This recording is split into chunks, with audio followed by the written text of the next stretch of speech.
Well, Yes. welcome to the James Ham Show. Brought to you by. No, this isn't the James Ham show. Come on.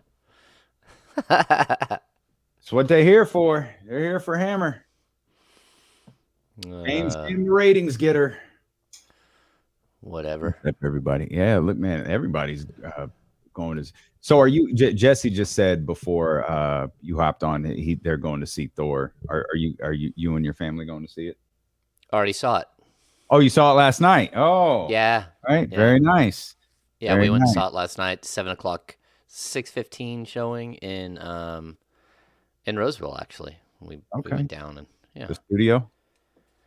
No, we went to Blue Oaks because Blue Oaks has the reclining seats. Mm-hmm. Yeah. Good stuff. What's going on, everybody? Yeah, it looks like a couple people went to see it, and then a couple people are going to see it. All right. Yeah. I like it. Thor. I'm all red and angry because I just took a shower, and that's what happens when you're this pasty. You get red and angry. It'll calm down eventually. I don't know why it's funny that you said that. I don't know why we all do this because I do it too, and Kenny does it too. The last thing we do before the show is take a shower. It's always like I try to get in the shower by I always, if I'm going to be on all day, I try to get on by like 10, so then that way it's gone away by then. But yeah, like 11:15, not a good idea. Yeah, that's you're on brand. You fit in beautifully with the show. Actually, yes, this is the first entire show. James has been on with me for like 2.5, 3 hours before, but this is the first 4-hour show James and I have got to do together. That's funny. I didn't think about that because it's always been Kenny. Mm-hmm. Yeah. There was the one time where Kenny got sick or something happened, and I jumped on and filled in for a few hours. Yeah, that was such short notice. The only reason that was just such short notice. I didn't ask Ham to do the whole show, and then Ham saw it was just me. He was like, "Come on!" He hit me with the, "Come on, man! Come on, man! Do it." So I'm a grinder. This is what I do. Yeah. And I always with Kenny too. I always make sure that I'm leveling us out. Yeah, so. I try. It's like because Kenny's has the TV with the logo behind him, so his always fits differently. But if my screen goes too high, you see where I should have had James come over to hang the bottles. They would have been this whole thing behind me would have been significantly better. It looks really good though. I like what you do there. Yeah, and this was work, but it like if I can put the camera in the perfect spot, it works.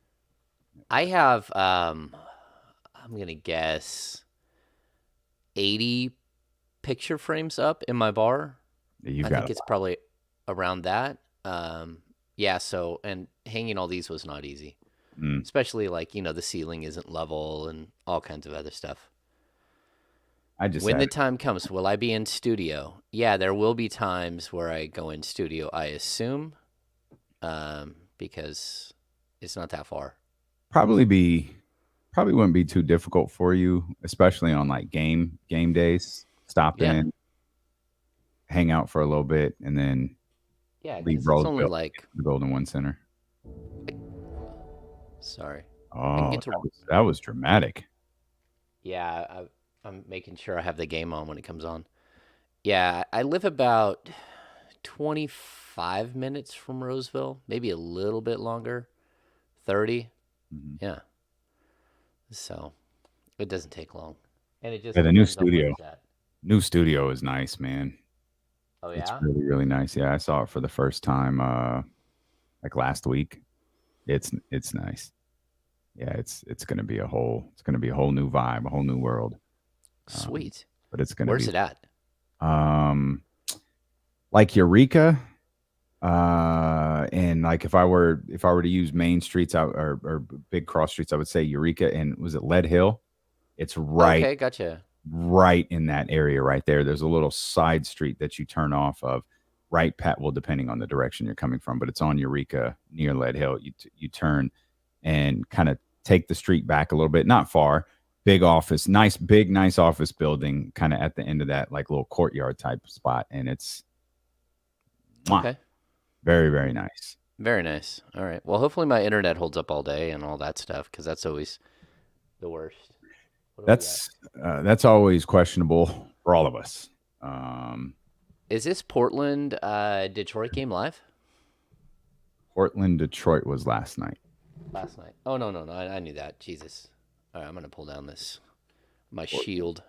All 6 minutes, I think it was, of Shaden Sharp. And then he hurt his shoulder, right? Oh. Yeah, that's not good. Yeah. All right, showtime. Let's do it.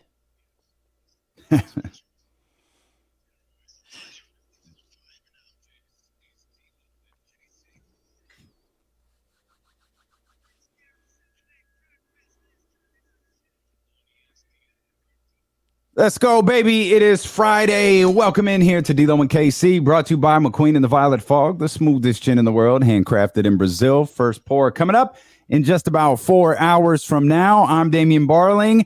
He's... Acknowledge me! James Ham? Acknowledge me! James Ham, 1320 Kings Insider with us. KC taking the day off to basketball camp or basketball tournament. I think this one's in Southern California as Reese Caraway takes his first steps to superstardom in Los Angeles. Casey will be back with us on Monday. James going to hang out all day. Plenty of things to talk about. Trysta will be with us later. We got a press conference today. Monte McNair introducing Malik Monk and Kevin Huerter live from Las Vegas. So when James goes to the press conference, we'll go to the press conference live. So we'll have that covered for you again. That's coming up at 2:30. Monte McNair. I have this feeling, James, like Monte McNair knows he's having a good offseason because he keeps calling these press conferences. Like, maybe he did, but I don't remember a Hassan Whiteside press conference, like Hassan Whiteside and Glenn Robinson III. I feel like Monte McNair knows. I feel like Monte McNair's strutting a little bit like, yeah, let's meet with the media again. Let's do a little press conference. Let's talk to people. Yeah, it's a bunch of them right in a row. Yeah. Like we hadn't seen that guy forever. It's like he was in some sort of bunker somewhere, a bomb shelter. Yeah. And all of a sudden, boom, boom, boom, boom, boom. We've got all these press conferences. The one good thing is I can't get sick from another press conference. So, so I'll be good to go once they get back. But I never really like when they do press conferences from Summer League, because there's so much other stuff going on, and the last thing you want to do is go march down to a press conference room, which is usually way too big. It's like, and everything is tremendously huge in Las Vegas, and you go to a press conference and all of a sudden you're in like a 100 square foot room. You're like, what is happening here? But yeah, we'll get to do a little press conference today. It's good. Yeah, it'll be good stuff. It'll be fun to hear from Malik Monk and Kevin Huerter, and I got to assume those guys are going to be competing for the starting 2 spot. Of course, there's all sorts of talk about what could happen at the 3. Kevin Huerter can legitimately play the 3 spot, can he? Like that, like what? Like if we did it, so the new thing now is a 3-4 versus a 4-3, or a 4-3 versus a 3-4. Is Kevin Huerter a 2-3 versus a 3-2, and like what could the split be to where he's effective at the 3? Yeah, see, that's a great question. I think he's probably a 2-3, but I went back and looked at his measurements at the combine a couple of years ago, and he measured in like 6'6" and a quarter without shoes on. So with shoes, he's close to 6'8". Like he should be able to play the 3 with no problem. And like if things like lateral quickness are a bit of an issue, that usually helps when you transition to the 3. So maybe later on in his career, he'll be more of a 3. I think right now, the good thing is he's a big 2.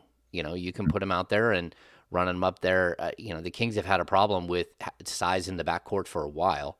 So having a guy who's a legitimate, 6'7", at the shooting guard position is actually a bonus. So I would like to see them get a 3, so we don't have to see that as much. Although I do like 3 guard sets with him, Monk and either Davion or De'Aaron. Should be nice. And of course, your buddy Mark Stein sparked a lot of conversation here in Sacramento on his Spotify podcast, talking about the Sacramento Kings involved in a lot of different trade talks, with the belief that Harrison Barnes is the center of most of them, and that was a moment we spent it. I imagine moving forward, we're going to spend a lot of time talking about Harrison Barnes, simply because he's the biggest question mark remaining, and I understand Richaun Holmes is still here, but I think there are some more definitive answers with Richaun Holmes that you can figure out along the way. But with Harrison Barnes, is he here or is he not?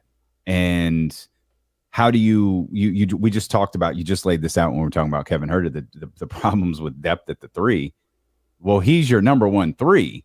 So the only thing you can trade him for, in my estimation, is either another number 1 3 or multiple threes, which seems like it would be hard with one team. You know what I mean? Like the Harrison Barnes conundrum that's one thing that Monte McNair is facing right now that I don't envy. That's tough. Yeah, to be honest with you, I think that this thing was decided a while ago, and it's just whether you can get the right value for him. Maybe I'm wrong, but I have a hard time believing that Harrison Barnes will either take an extension right now, or that when you get to the end of the season that he'll re-sign. That could change if all of a sudden they are some up-and-coming team and everyone's super excited and they're growing into something special. Maybe you can change his mind. But I think where he's at in his career, he's 30. He's a guy that takes immaculate care of his body. He knows he can go be a starter on a frontline playoff team. And I think we're going to see a pretty good push here to have him go somewhere else. And it's because I think he's got so much value in like a couple of different ways. Number one, he's a great teammate, and everyone knows that. He is a spectacular human being and a great teammate. He's also a really good basketball player, especially on the offensive end.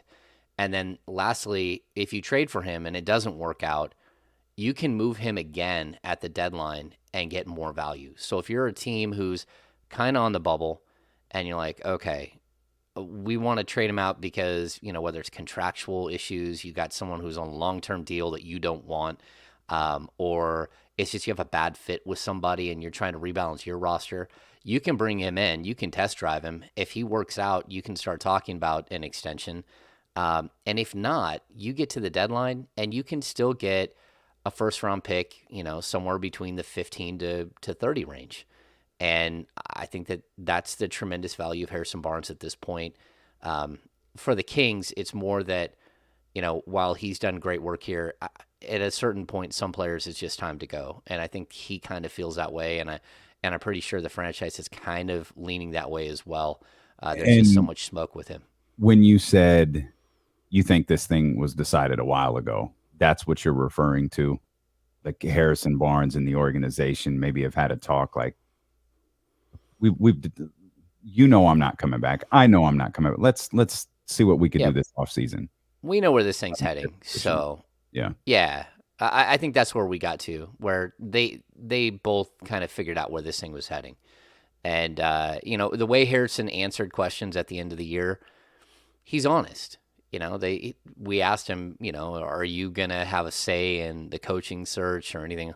And it was like, yeah, no, I'm not going to have a say in any of that. Yeah. So when you got De'Aaron Fox and Domantas Sabonis having their discussions and saying, well, yes, or maybe I'm not going to be a huge part of that. They can ask me if they want type stuff. And then Harrison Barnes like. and that's the thing, too. Harrison would normally give like the politically correct answer. Yeah. Oh, sure. Whatever they need. Harrison. Yeah, it's usually this is usually him. It's like, well, yeah, I would love to have a conversation about what the path going forward is. That would be prudent. But at this point, I'm just not quite sure. And that's not what we got. We were like, come on now. Come on. That ain't happening. Immediately laughed. They ain't going to ask me. That was Harrison Barnes at his finest right there. Yeah, it was. He let his guard down a little bit, which I like honest moments with players. I totally dig honest moments with players. I feel like in his head, he immediately went, oops. Whoops! Did I laugh? I didn't mean to laugh out loud at this. So I yeah, don't Harrison think Barnes. I don't think he thought about it twice, to be honest. I Maybe think he didn't. that's where he's at. I think that's where he's at. It's I not mean, like I can't blame him. Like, how do you blame him? Like, part of me wondered if if Monte McNair is taking the approach again, because there's no whether it's Bogey or Dante DiVincenzo, he's had no problem letting guys leave in free agency without, I'm not going to say he's had no problem doing it. He may have had a problem doing it, but he's done it. Like, he's not afraid to allow it to happen. Obviously, Harrison is a little bit different than those other two guys, and the situation is a little bit different than those other two guys. But part of me did wonder if Monte might look at this like, let's see if we can get things in order. Maybe we can win over Harrison Barnes. Like, I don't know that Sacramento is interested in a Harrison Barnes extension, as much as Harrison Barnes is interested in an extension from the Sacramento Kings. But I did wonder, like, if he lets this play out, is he at all thinking, oh, maybe we could win him over if this thing goes a long way? Or maybe your assessment of it just being done is it's done. No, I mean, I think you're always going to leave a door open, especially for a guy like Harrison. I mean, he's a pro's pro.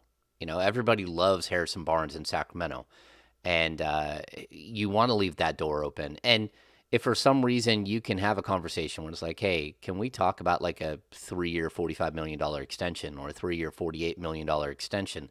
Does that intrigue you? And we'll lock you up until you're, 33, 34 years old, and you'll be here. And if there's an opportunity for you to go somewhere else, if this thing goes south, we can have that discussion down the road.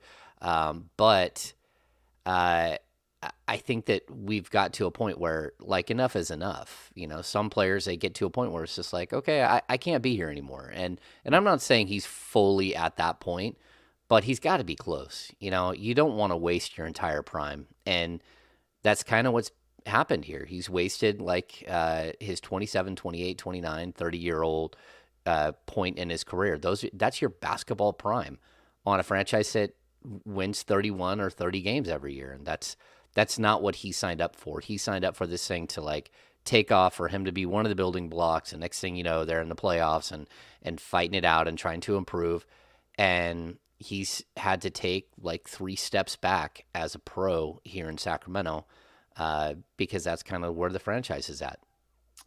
We're going to talk a lot more about the Kings. We want to talk a little bit about Summer League and what we saw last night. Paolo Banchero makes his debut, as does Jabari Smith Jr. Jaden Ivey shined, not so much for Shaedon Sharpe. We'll touch a little bit on that. We also have some different scenarios, some pick'em scenarios for the Sacramento Kings, which one's best for them. And this just in, have you ever wondered what it cost to be one of the top NBA reporters? Well, Sham's tweet about James Harden may very well answer that question.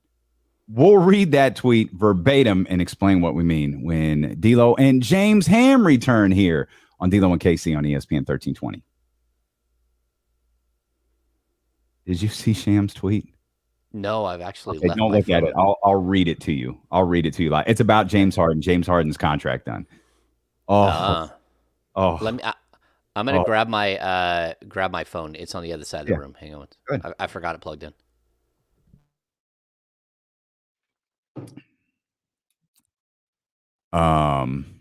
So anybody read the Wall Street Journal this morning? Oh my God, dude. Oh my gosh. My goodness, man. Roddy. Goodness gracious. This is brutal. Just brutal.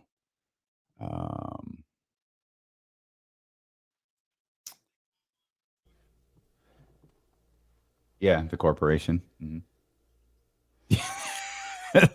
that absolutely is Shams. Oh man, that is tough. This is honestly a stunning tweet.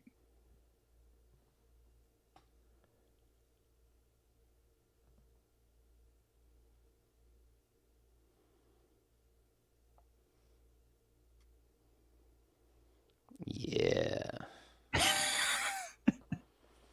That is amazing. Amazing.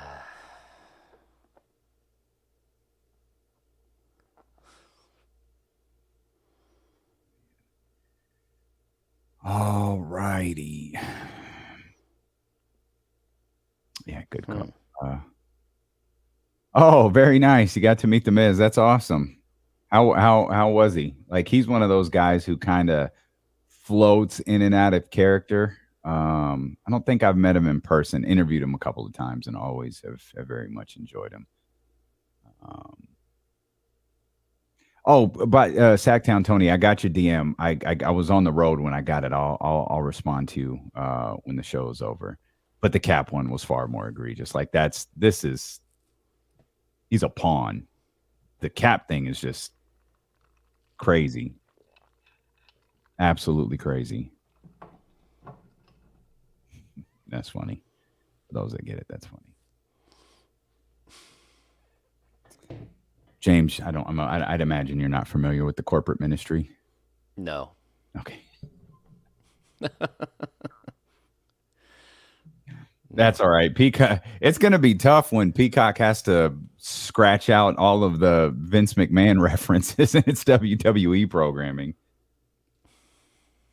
Yeah. Oh man, that's a tough platform either way. Oh, Chris Benoit and Vince McMahon going in a box. I'm not going to WWE tomorrow. Not that I'm confident I'd enjoy. I forgot it was happening. So no, I'm not going. But if you guys are, man, going. Have a blast. Have a blast. Have a blast. Is Tobias Harris off the table now? Eesh. I hope so. That's a lot of money. Because Thibault is always thrown in that. Do you know Thibault's deal off the top of your head? Final year, and it's nothing. Oh, okay. Less than $4 million. Okay. Yeah, I think that's where this actually hurts. Like the Harden deal actually impacts him. Impacts Tobias or no Thibault, because they were up against or well over the luxury tax without him. Yeah. Okay. So they're at 121 million without him. So he's taken a $15 million pay cut to drop down to 32 million. So that'll put them under the luxury tax, which means that they can hold on to a guy like Thibault. Thibault makes 4.379 million.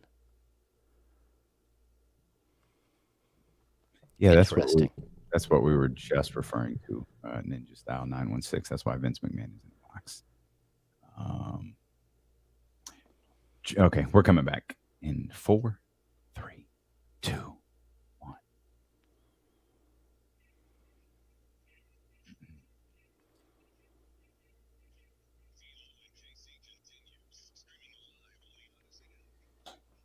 D'Lo and KC brought to you by McQueen and the Violet Fog, the smoothest gin in the world, handcrafted in Brazil. No KC today. Happy to have James Ham here hanging out with me. James, I've got to read this tweet to you. It is NBA news, but I don't know that I have ever seen a tweet worded like this, at least not from Sham. Sources: James Harden is taking a $15 million pay cut for next season that allowed Philadelphia to elevate roster with sole focus on a championship run in 2023. Harden opted out of his $47 million player option and now plans to sign a new 2-year deal with a player option in year number 2.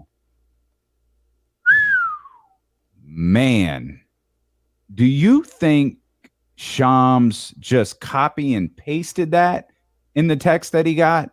Or do you think he worded that gem on his own? Because that is one of the more extraordinary tweets I have ever seen from a reporter, NBA or NFL. That is amazing. Yeah, I'm gonna say there was a little bit of copy and paste there.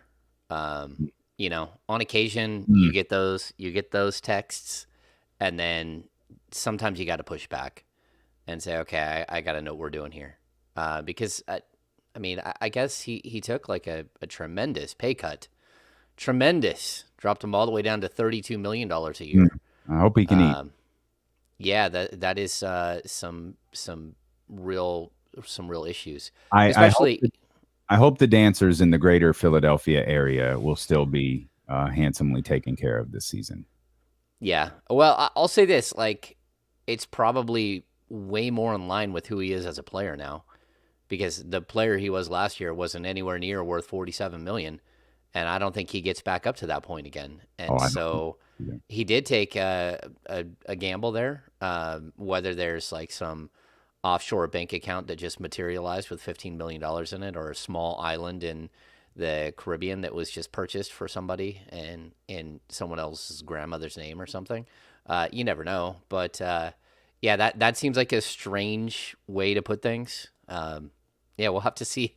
Normally, How that one things works are out. worded. James Harden signs a 2-year contract after opting out of it. If you want to include as much information as possible, James Harden, after opting out of a $47 million player option, has signed a 2-year agreement with the Philadelphia 76ers for, and we don't know what that is. We know I don't know if it's 32 each year, which is still more than 47, but I don't know. It's just a stunning way to release this news from Shams. I guess sometimes you do what you got to do to make your sources happy, but man, that is a very Adam Schefter like tweet right there from Shams. But I'm with you. Like the greater conversation being James Harden and his ability. I think they posted some videos of him.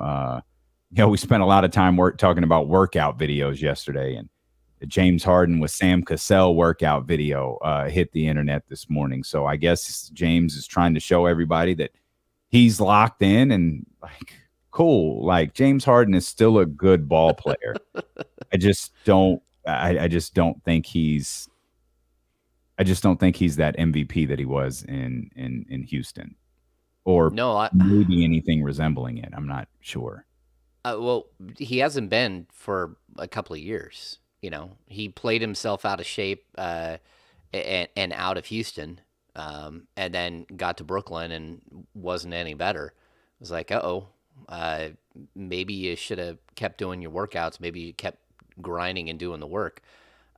He's never been one of my favorite players to watch play basketball. I'm not a guy who enjoys watching the air pounded out of the ball. And then, but I mean, that's who he is as a player. And so he's still incredibly gifted, and I'm not going to take away from what he's done and, his impact on the game and everything else. But he also, he doesn't have a ring. So at least it's not him taking like $3 million to go get a ring so they can go sign someone else or do something crazy. But I still, I wonder if he can be part of a championship team, if he has a skill set anymore to be part of a championship team. And certainly with that team, you have to have guys like Matisse Thybulle to cover his deficiencies. And this frees them up to be able to keep a guy like Thybulle, where a week or two ago, they're trying to dump salary just to get near the luxury tax because they're going to be repeat offenders and all that stuff. And they'll start paying, $3, $4, $6, $8 for every dollar they're over the luxury tax, like the Golden State Warriors. And that's why I can't help but put blame on Sean Marks for trying. Like, why did you attempt to add this dude to Brooklyn? Like, you didn't need to. Like, you absolutely did not need to add James Harden to that roster you had in Brooklyn with Kevin Durant and Kyrie Irving. And now look where you are. You got rid of a good amount of talent to acquire James Harden. And I'm going to stop short of saying he destroyed that whole team, but he certainly didn't help it. He wasn't posting workout videos then when he was with Brooklyn. And now you've got the situation with Kyrie and KD where they both won out, and you're Sean Marks sitting here holding the bag like, I don't know what to do now. And he's got to fix it. He built a team that worked, and now he's got and he blew it up for the Stars, and it failed. Or not, he didn't blow it up for Kevin Durant and Kyrie, sorry. He blew it up for James Harden. He added Kyrie and Kevin Durant through free agency, which I thought was fine. I want to know who it was that talked him into that plan, because you knew it was volatile. You knew that, like getting James Harden and Kyrie Irving was going to on the same page was going to be nearly impossible. And that's before the COVID situation where, Kyrie like chose his own path. Mm-hmm. Like we get into a situation where like team building is so incredibly difficult. And if you're just going to do the star thing, you got to do it right. Like this feels a lot more like what we saw from the New York Knicks in like the 2000s, where they couldn't get the true superstars, but they were able to get some really good stars to join forces, and then it never worked. You're like, oh, this is a mess. Or it even feels like, wasn't it OKC went out and made a bunch of moves and to get better, and then at the last second they grabbed Carmelo. And the Carmelo thing pushed them so over the top in like a weird way that it was never going to work.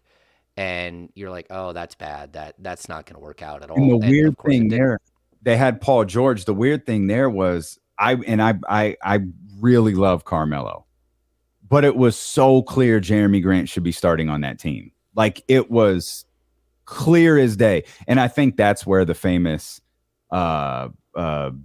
the gif or the Carmelo Anthony thing where he said, hey, they're already trying to put me on the bench. It's like, yeah, like Jeremy Grant was better in that starting position and he was playing really, really well with that group, but they tried to force Carmelo in there and it just didn't work. Yeah. It's tough. We were talking about the Warriors the other day, and it dawned on me, with people feeling how they feel about the Warriors and the way that they spend and being so massively over the salary cap and all of that. Essentially, the Warriors are doing what Oklahoma City wouldn't do. The Oklahoma City version prior to that, the Durant, Harden, Serge Ibaka, Russell Westbrook version of the Oklahoma City Thunder when they made the infamous James Harden trade. They didn't want to deal with that, and you see, ultimately you see what it cost them in the end. Now we could speculate that till forever because we don't know what type of player James Harden would have been if he had remained on the Oklahoma City Thunder. But I was thinking about that the other day. Is we're mad at the Warriors, or people get mad at the Warriors, but you crucify the Oklahoma City Thunder for trading James Harden when they did, when one is just doing what the other refused to do. Yeah, and I don't get why you really hate on the Warriors for their salary cap situation. Most of their players are homegrown. Like the Wiggins deal, of course they that was like 6 degrees of Kevin Durant.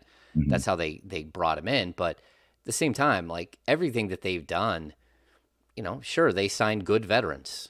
Well, those veterans want to play there because they have a chance at a ring. Nemanja Bjelica, Otto Porter, like those guys go there, and are they great veterans? The Kings had Nemanja. They traded him to Miami.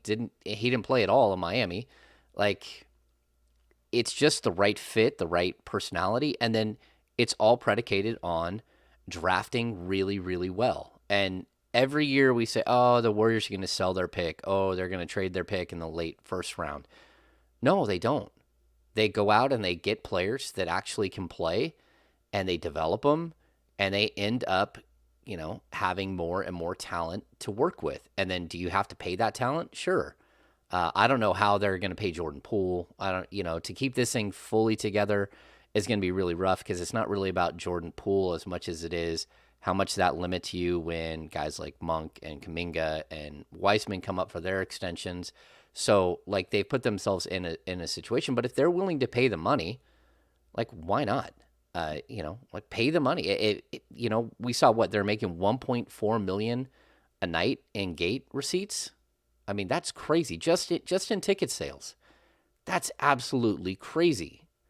They're making a lot of money, and so good. Spend it. That's fine. That's a top defense in the league and a top offense in the league. Which one sells more? Oh, top offense always sells more, but top defense wins you rings. So let me ask you this question, and we're going to take the rings part out of it. What makes the Kings better this year? Right? You could pick one. If I told you right now, the Sacramento Kings have 3 20-point scorers, or the Sacramento Kings finish in the top half of the league in defensive rating, which one can you say this scenario makes the Kings better? finishing in the top in defense.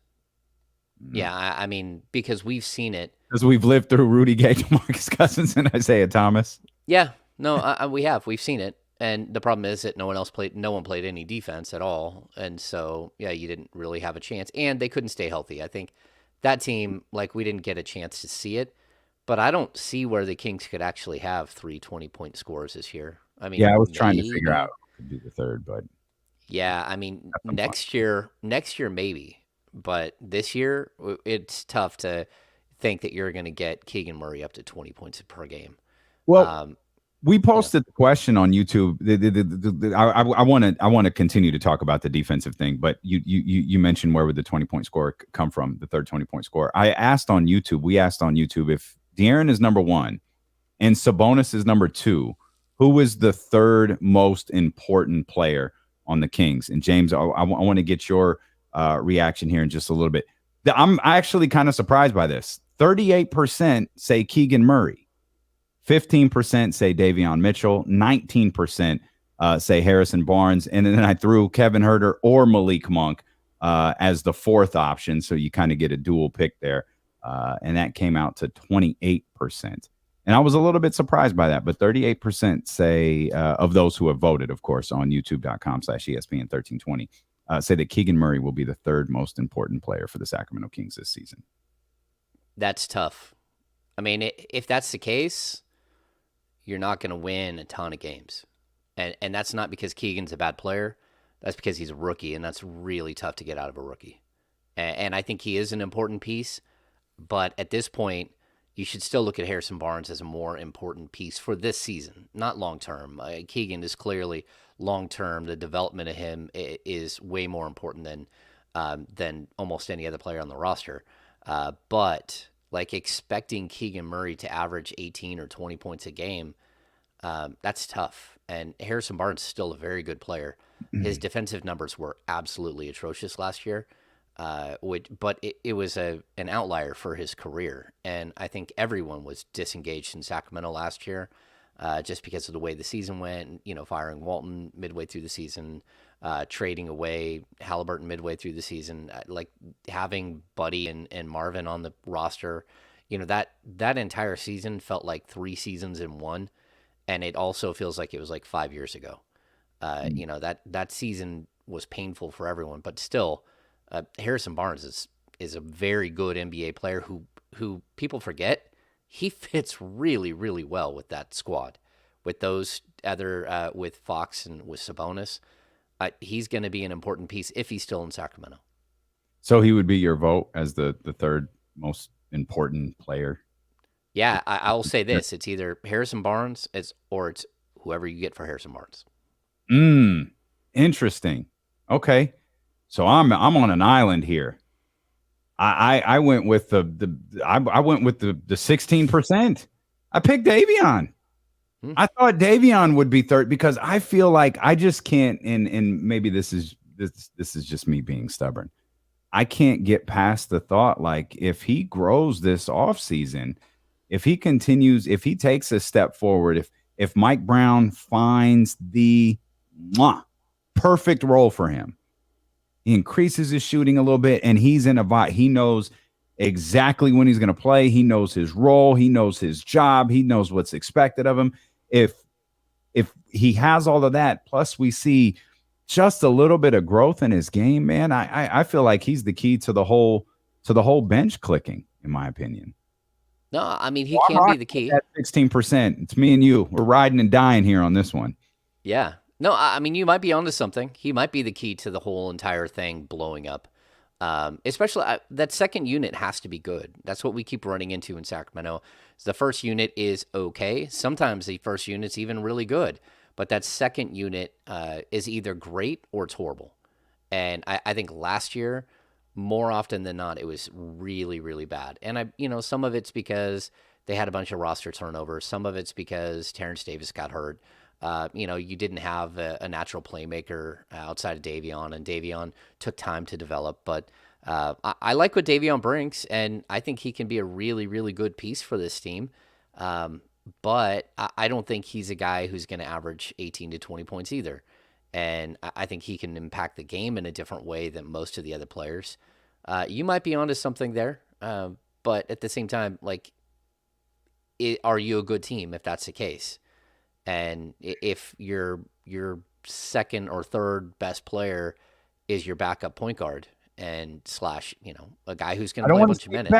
I don't want to say best. I'm going to say most important. And I think what you just laid out there about how he can, like, if he can be the difference between the bench being good or solid versus, oh God, please survive these next 3.5 minutes.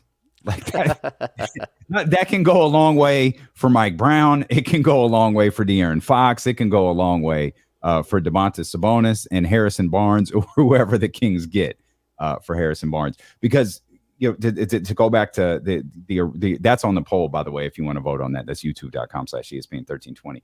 But going back to the original pick'em about the 20-point scores and finishing in the top half of the league in defense, I feel like for 2 years, James, we kept saying, like, just don't be awful. Like okay, if you're not the Warriors, you're not the Celtics, but like, just don't be terrible. Can they survive on just not being awful? Or I mean, if we're going to use numbers, a 20th ranked defense or a 21st ranked defense versus a 29th or a 30th, or do they legitimately does Mike Brown need to figure out a way to get this, like we were talking about, in the top half of the league? Yeah, I mean, like, has Mike Brown got a single defensive player? Like, really? Like, well, no, but I mean, like, in this offseason, like, no. Keegan Murray he could be a league average defender as a rookie, but to expect him to be something like that he probably isn't, that's pretty wild. So Kevin Huerter, not a bad defender, but not a good defender. Malik Monk, not a great defender. So my point would be that, what did you do to make your defense better outside of hire Mike Brown? And I know Mike Brown is going to demand that his team play defense. And if you don't play defense, you're going to go sit on the bench. That's known. But at the same time, how do you make... It's going to be more about point differential than it is going to be about defensive rating, is I think what I'm trying to say. If you can score 125 points a game and hold your opponent to 118 points a game, you're going to win a bunch of games. That doesn't mean you're going to be in the top 20 in the defense in the league. Mm-hmm. So I think it's going to be about differential. It's just like, I remember Elston Turner years ago went off on the radio in Sacramento because everyone kept saying, well, you're the defensive coach of the great golden age of Sacramento Kings defense. You're the defensive coach. He's like, okay, well, then go get me some defensive players. If you want my defense to be way better, then go get me anyone that can play defense. He's like, I got Doug, and, Bobby Jackson plays some defense on the perimeter. Scott Pollard off the bench plays some defense, but then who else? Like Chris Webber, Vlade Divac, Mike Bibby, Peja Stojakovic. All of these guys are known more for their offense and their defense. So at some point, you are going to have to get Mike Brown some defensive players. That's why, we're hearing that, like, he wanted to hold on to Richaun Holmes. Okay, I get it. He's probably your best defensive player outside of Davion. Certainly your best post-defensive player that can go out and defend the perimeter and everything else, because Chimezie Metu, Trey Lyles, those guys aren't great defensive players. So what are you going to do to make your defense better? Scheme does some things, but that's saying that the last 3 or 4 defensive coaches were just so bad at scheming that they couldn't make the team better, and I don't think that that's the case. So yeah, it's gonna be complicated, and like, improving this team isn't just gonna be snapping your fingers. Hey, Mike Brown's here. This team's gonna be in the top 10 defensively. One of the many things that I really love about Richaun Holmes, but just have so much respect for, is he wants to be a good defender. Like, he really wants to be good on defense. Like, he wants to be a guy who makes an all-defensive team. Like, he wants to be recognized for what he does on that end. So I don't I'm not mad at Mike Brown for thinking, let's see what we could do with Rashawn Holmes. Let's see if we can, hopefully in a better headspace, maybe throw some goggles on him, try to avoid any freak injuries along the way. And let's see if we can find a role for him, because maybe he's a solid defender or a good defender, however you want to qualify, but he wants to be a great defender. And I don't know how many players in the league you find that feel that way. Yeah, I felt that way 2 years ago when he was going for a contract. This last year, everything was wrong from the start of the season with Rashawn. Everything felt wrong. He got off to a bad start. He couldn't shake it. He started getting the eye injuries. He had personal issues off the court. This really did spin out of control so quickly to where I haven't looked at the synergy numbers on him, but I'm going to guarantee they're not good. And so he went from being a really, really solid two-way center that can play on the perimeter, that can defend just about anyone, to a guy that was tough to keep on the floor a lot of the time. The Kings are going to have to find a way to get him in the right headspace on the court. The easiest way to do that is to is to serve him up lobs and to get him involved on the offensive end. But the Kings don't really have that player. And so they're really going to have to work to get him involved, and they're going to have to figure out how to play him and Sabonis side by side for at least 4 minutes a half for this thing to work out, where even if that's the case, what's he going to get? 21, 22 minutes a game? That's tough. You're asking a guy who, 2 years ago was a starter playing 30 minutes a night. Maybe he gets up to 20 to 22 minutes a night in this season, and that's if everything goes right. It's going to be tough. So it's good to have depth like this. It's good to have a player who's versatile, but he's still not a great fit with Sabonis because neither one of them shoots a three at a super high clip. You could see a way where if Rashawn is a rim runner and Sabonis can hit the trail three, that they could actually start to have some sort of synergy together as players. When you say he's not a fit, you mean on the floor at the same time? On the floor at the same time, yeah. But if he's not on the floor at the same time, and Sabonis is a 35-minute-a-game all-star level center, that leaves 13 minutes. And you're not going to get a happy productive player in 13 minutes tonight from a guy who used to be the starter. You can get that from Damian Jones, but he's not here anymore. A guy who's fighting to get in the league and stay in the league, you can get really productive, 13 minutes a night.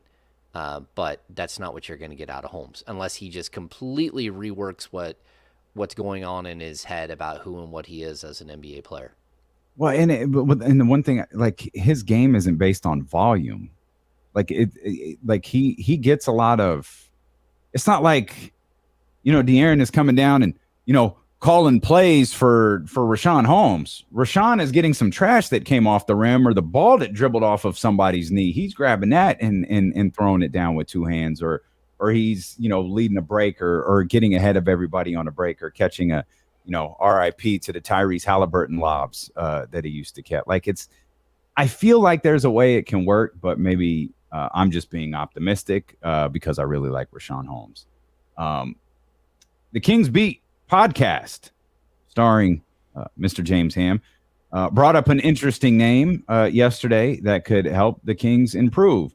So we're going to come back, and James Ham is going to start a fight with every single Kings fan listening. We'll tell you, if you haven't caught up on the Kings Beat, what they were talking about when D'Lo and KC with James Ham returned here on ESPN 1320. It's weird. The name of the show is D'Lo and KC. It's D'Lo and James Ham. It's all right. I don't take offense. Look at that drink. That looked fancy. No, it's just a little some amino acids with a little caffeine in it. I drink too much caffeine, first of all. That's the big problem. I drink too much caffeine, but I started doing this a couple of weeks ago, and I just found I liked having this little caffeine to sip on for the first couple hours of the show. Nice. Can y'all hit the thumbs up and subscribe button, man? I just can't tell you how much we appreciate over 500 people being in on the variety of streams here on a Friday. during Summer League, man. That is just awesome. We really appreciate it. So hit the thumbs up and become a subscriber, whether it's on YouTube or Twitch. I promise we don't suck. We put out really, really good content. I think you'll enjoy what we do. So hit the thumbs up. Like you guys already know. We're not nearly high enough on the thumbs up right now. We've got just on YouTube alone 478 with 144 on the thumbs up. Like what's that? Begging for likes brought to you by Dave Garcia Designs and DaveGarciaDesigns.com. Hit the thumbs up, please. Like us. Our show gets, for those who don't understand how this works, when you like the Kings Beat podcast or you like D-Lo and KC or you like Dusimo, it gets served out like to other. We've got people listening in Australia. I know James is a legend in Portugal. Who did you have on the Kings Beat subscriber? Is it Ireland? Who? Oh, no. Joshua lives in the Czech Republic. The Czech Republic. He lives in Prague. Yeah, he actually came out. He came out the other day, and we went and got a drink. Oh, that's awesome. Yeah. He's from here, but he moved out to Prague, to the Czech Republic a while ago, and he was back home visiting friends and family, and we went and got some dinner. He and me and the wife. Good stuff. As Leezy says, the algorithm loves the likes. So hit the thumbs up. We should be able to cruise past 300 today. We're knocking on the door of 200. We should be at 200 before the commercial break in. So hit the thumbs up. Become a subscriber, man. We appreciate it. Yeah, we're growing so fast on the Kings Beat. It's crazy to watch. It's fun to watch. That's awesome. Become a subscriber at thekingsbeat.com too, not just the YouTube channel, but thekingsbeat.com. That's good stuff. Best Kings content in the game.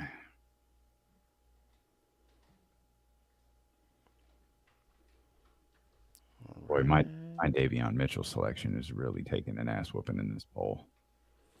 Now it's tied with Harrison Barnes. Well, no, Harrison Barnes is now taking the lead. Oh man, the power of James. Oh, jeez. Oh, that's funny. Keegan's still the selection, but man, I get it though. Summer League just happened. We saw how well Keegan Murray played. I'm mad at it. I get it. I think he's got an opportunity to be really, really good. People need to make sure that they're realistic about what rookies do in the NBA.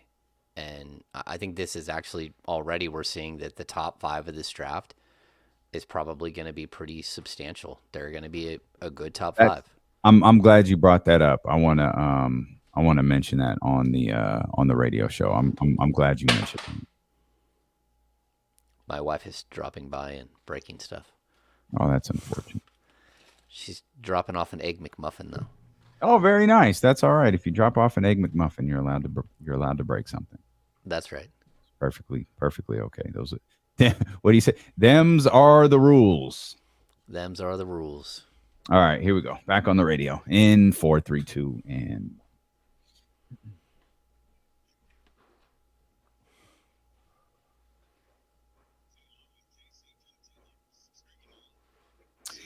James Ham sitting in for Kenny Caraway today. We appreciate you being with us no matter where you are. Twitch.tv/ESPN1320, YouTube.com/ESPN1320. We're even live on Twitter at ESPN1320. If you're not following us there, please go check us out. Another Sacramento Kings press conference today. Monte McNair, Malik Monk. Monte McNair will introduce Malik Monk and Kevin Huerter coming up at 2:30. We, of course, will carry that for you live. Trysta Krick will be with us at the top of the 2 o'clock hour. She's live in Las Vegas for Summer League. Matt George will be with us before he leaves for Summer League, coming up in the final hour of the show. Before we pay off that little controversy you started on the Kings Beat, a couple of things we got to do here. First of all, the ceiling is the roof. Let's make it happen. Let's keep moving forward. That's right, James. The ceiling is, in fact, the roof, and we've got our Ceiling is the Roof performance of the night brought to you by ACR Solar and Roofing. Call 916-481-7200 to set your appointment if you want to find out if solar is an option for you. If you want to get your roof repaired, you know that an old roof can make for high energy bills. Now, James probably just replaces the roof himself. Me, I need to call somebody, and I call ACR Solar and Roofing, 916-481-7200. Lots we've got to talk about here, James. We could give the performance of the night to Jaden Ivey. We could give it to Paolo Banchero. We could have it over to the WNBA and give it to Kelsey Mitchell or Sabrina Ionescu. They all had big nights for their respective squads. But it's Friday, and I decided to go with the GOAT. Diana Taurasi had 23 last night to lead the Mercury to an 84-81 win over the New York Liberty. And Diana Taurasi is one of the few players on the planet that I am still amazed with every single time I watch her. I'd right up there with Westbrook, Anthony Edwards gaining on Westbrook a little bit, but Diana Taurasi will always remain one of my favorite players on the planet. And she gets the Ceiling is the Roof Performance of the Night, brought to you by ACR Solar and Roofing. Again, call 916-481-7200 to set your appointment. You had mentioned something during the commercial break that I want to bring here to the air. We saw Paolo Banchero debut last night. Watching the replay of Jaden Ivey here. We saw, combine that with Chet, Keegan Murray. Man, I feel like this class, at least the top of it, I feel like this rookie class might wind up being a little bit better than people expected. Yeah, I mean, I think the top 5 was always going to be good, but we're not sure how good. And what we saw in the opening week here of Summer League, some really, really nice performances. Guys that look like they belong right away. I think even Tari Eason had a big breakout first game. He put a double-double, like 14 and 13. Like, this is going to be a fun class. There's some guys like Jalen Williams, for the Santa Clara Jalen Williams. He's looked really nice. I think this class will have some surprises along the way, and we still have a bunch of players who haven't played yet. The one guy who didn't have a big first game is Shaden Sharp, but also had a shoulder injury, and it's tough. You haven't played that long. Got to get out there. Let's see how it works out for him. They need him to get summer league reps. Absolutely. But I'm afraid he's not going to now. Like, normally it doesn't take much. Like, oh, he hurt his shoulder. Okay, he's done. Was it concerning? No. It's just he's done. It's Summer League. We're not putting him back out there. So part of me is fearful that, like, Shaden Sharp's Summer League may very well be over. Yeah, I would be concerned about that too, and that's not a good thing. The problem that you have with this kid, it's not talent, it's experience. And every single opportunity to get out there and play is a chance to gain experience against new and bigger and better and faster players. And he's missing out. And so I'm hoping that he can come back and play, but we'll have to wait and see. I thought Paolo showed off a lot last night. He hit a couple of threes, a couple of them in succession. He finished with 17 points and 6 assists. But and this is true for Paolo. It's true. I mean, you could see it with Jaden Ivey. Even as much as they stood out, like these are the top guys playing basketball in this game right now, you still, like with Paolo, I think he had like 6 or 7 fouls in the game.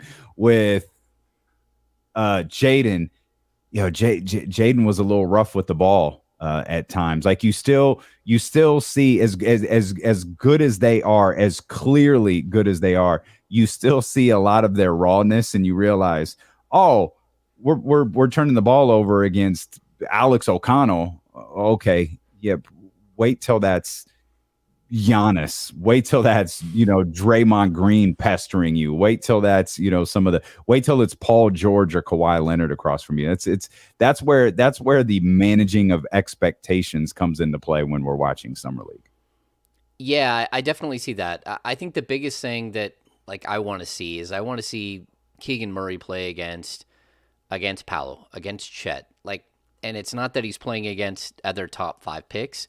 It's that he's playing against a 6'10", 250-pound power forward and a 7 foot, 135-pound power forward, and he's mixing it up, and he's getting to see different looks, because that's what's going to happen at the next level. He needs to see every single look. We saw Kenny Lofton Jr. just take Chet to the woodshed, and and that's because that's going to happen. That's going to happen at the next level. There are going to be players that dominate you, and he's got to figure out how to make adjustments. And that's why I think the summer league is so good, because Keegan's going to get all kinds of opportunity to see different looks. And then when you get to the pros, they're going to be like different looks, but just better players, because Chet and Paolo, they both have so much potential. They still aren't going to be really good players at the NBA level for another year or two. Just because they put up stats, that doesn't mean they're going to be really good players. Wait until those guys really hit, they're 21, 22, 23-year-old. They start growing into their body, if that's even possible with Chet. I'm not even sure if that's possible. But he's still going to be like a very impactful player.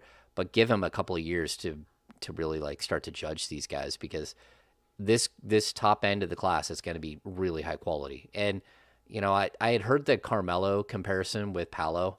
Man, he looks a lot like Carmelo out there playing. Like he did the fall away, like the dream shake, but from like 20 Kenny feet. said that the moment he saw him in Duke's first game was like, this kid looks like he like Carmelo is. He looks like Carmelo Anthony was his favorite player growing up. And that's like, I mean, that's my takeaway from Summer League. Yeah, just these early games, just these debuts of these guys. I'm really going to enjoy watching Paolo Banchero this year. I didn't know that I would, but I very much know now I'm going to enjoy watching Chet Holmgren this season, and I'm going to enjoy watching Jaden Ivey. I think Mathurin makes his debut. I think he makes his debut in a couple of hours. We'll see him in the Vegas Summer League for the first time. So there's still a couple of names that I know a lot of NBA fans are excited to watch. Nothing, super special from Jabari Smith. Nothing concerning either. Just played a nice little game. Not super efficient from the field. But I thought it was a fun debut for some of those guys. A lot of people in the chat speculating that perhaps Kenny Caraway didn't come to work today because Shaedon Sharpe got injured. I don't think that's true. This was a planned day off for Kenny, but planned rest, as they say. But I don't know. As if I had the drop on my board, I'd hit what a coinky dink. Shaedon Sharpe, shoulder injury. Kenny Caraway doesn't come to work. I'm not sure. You're listening to D'Lo and KC. James Ham filling in for Kenny Caraway here on ESPN 1320. KIFM West Sacramento, KRXQ HD2 98.5 Sacramento, an Odyssey station and driven by Lashers, Elk Grove Dodge. You started an interesting conversation on the recent edition of the Kings Beat podcast with Brendan Nunez. There is a defensive player out there who may or may not be available for trade. Certainly feels like everything around him is falling apart. And we've talked about this name for months and months and months and months.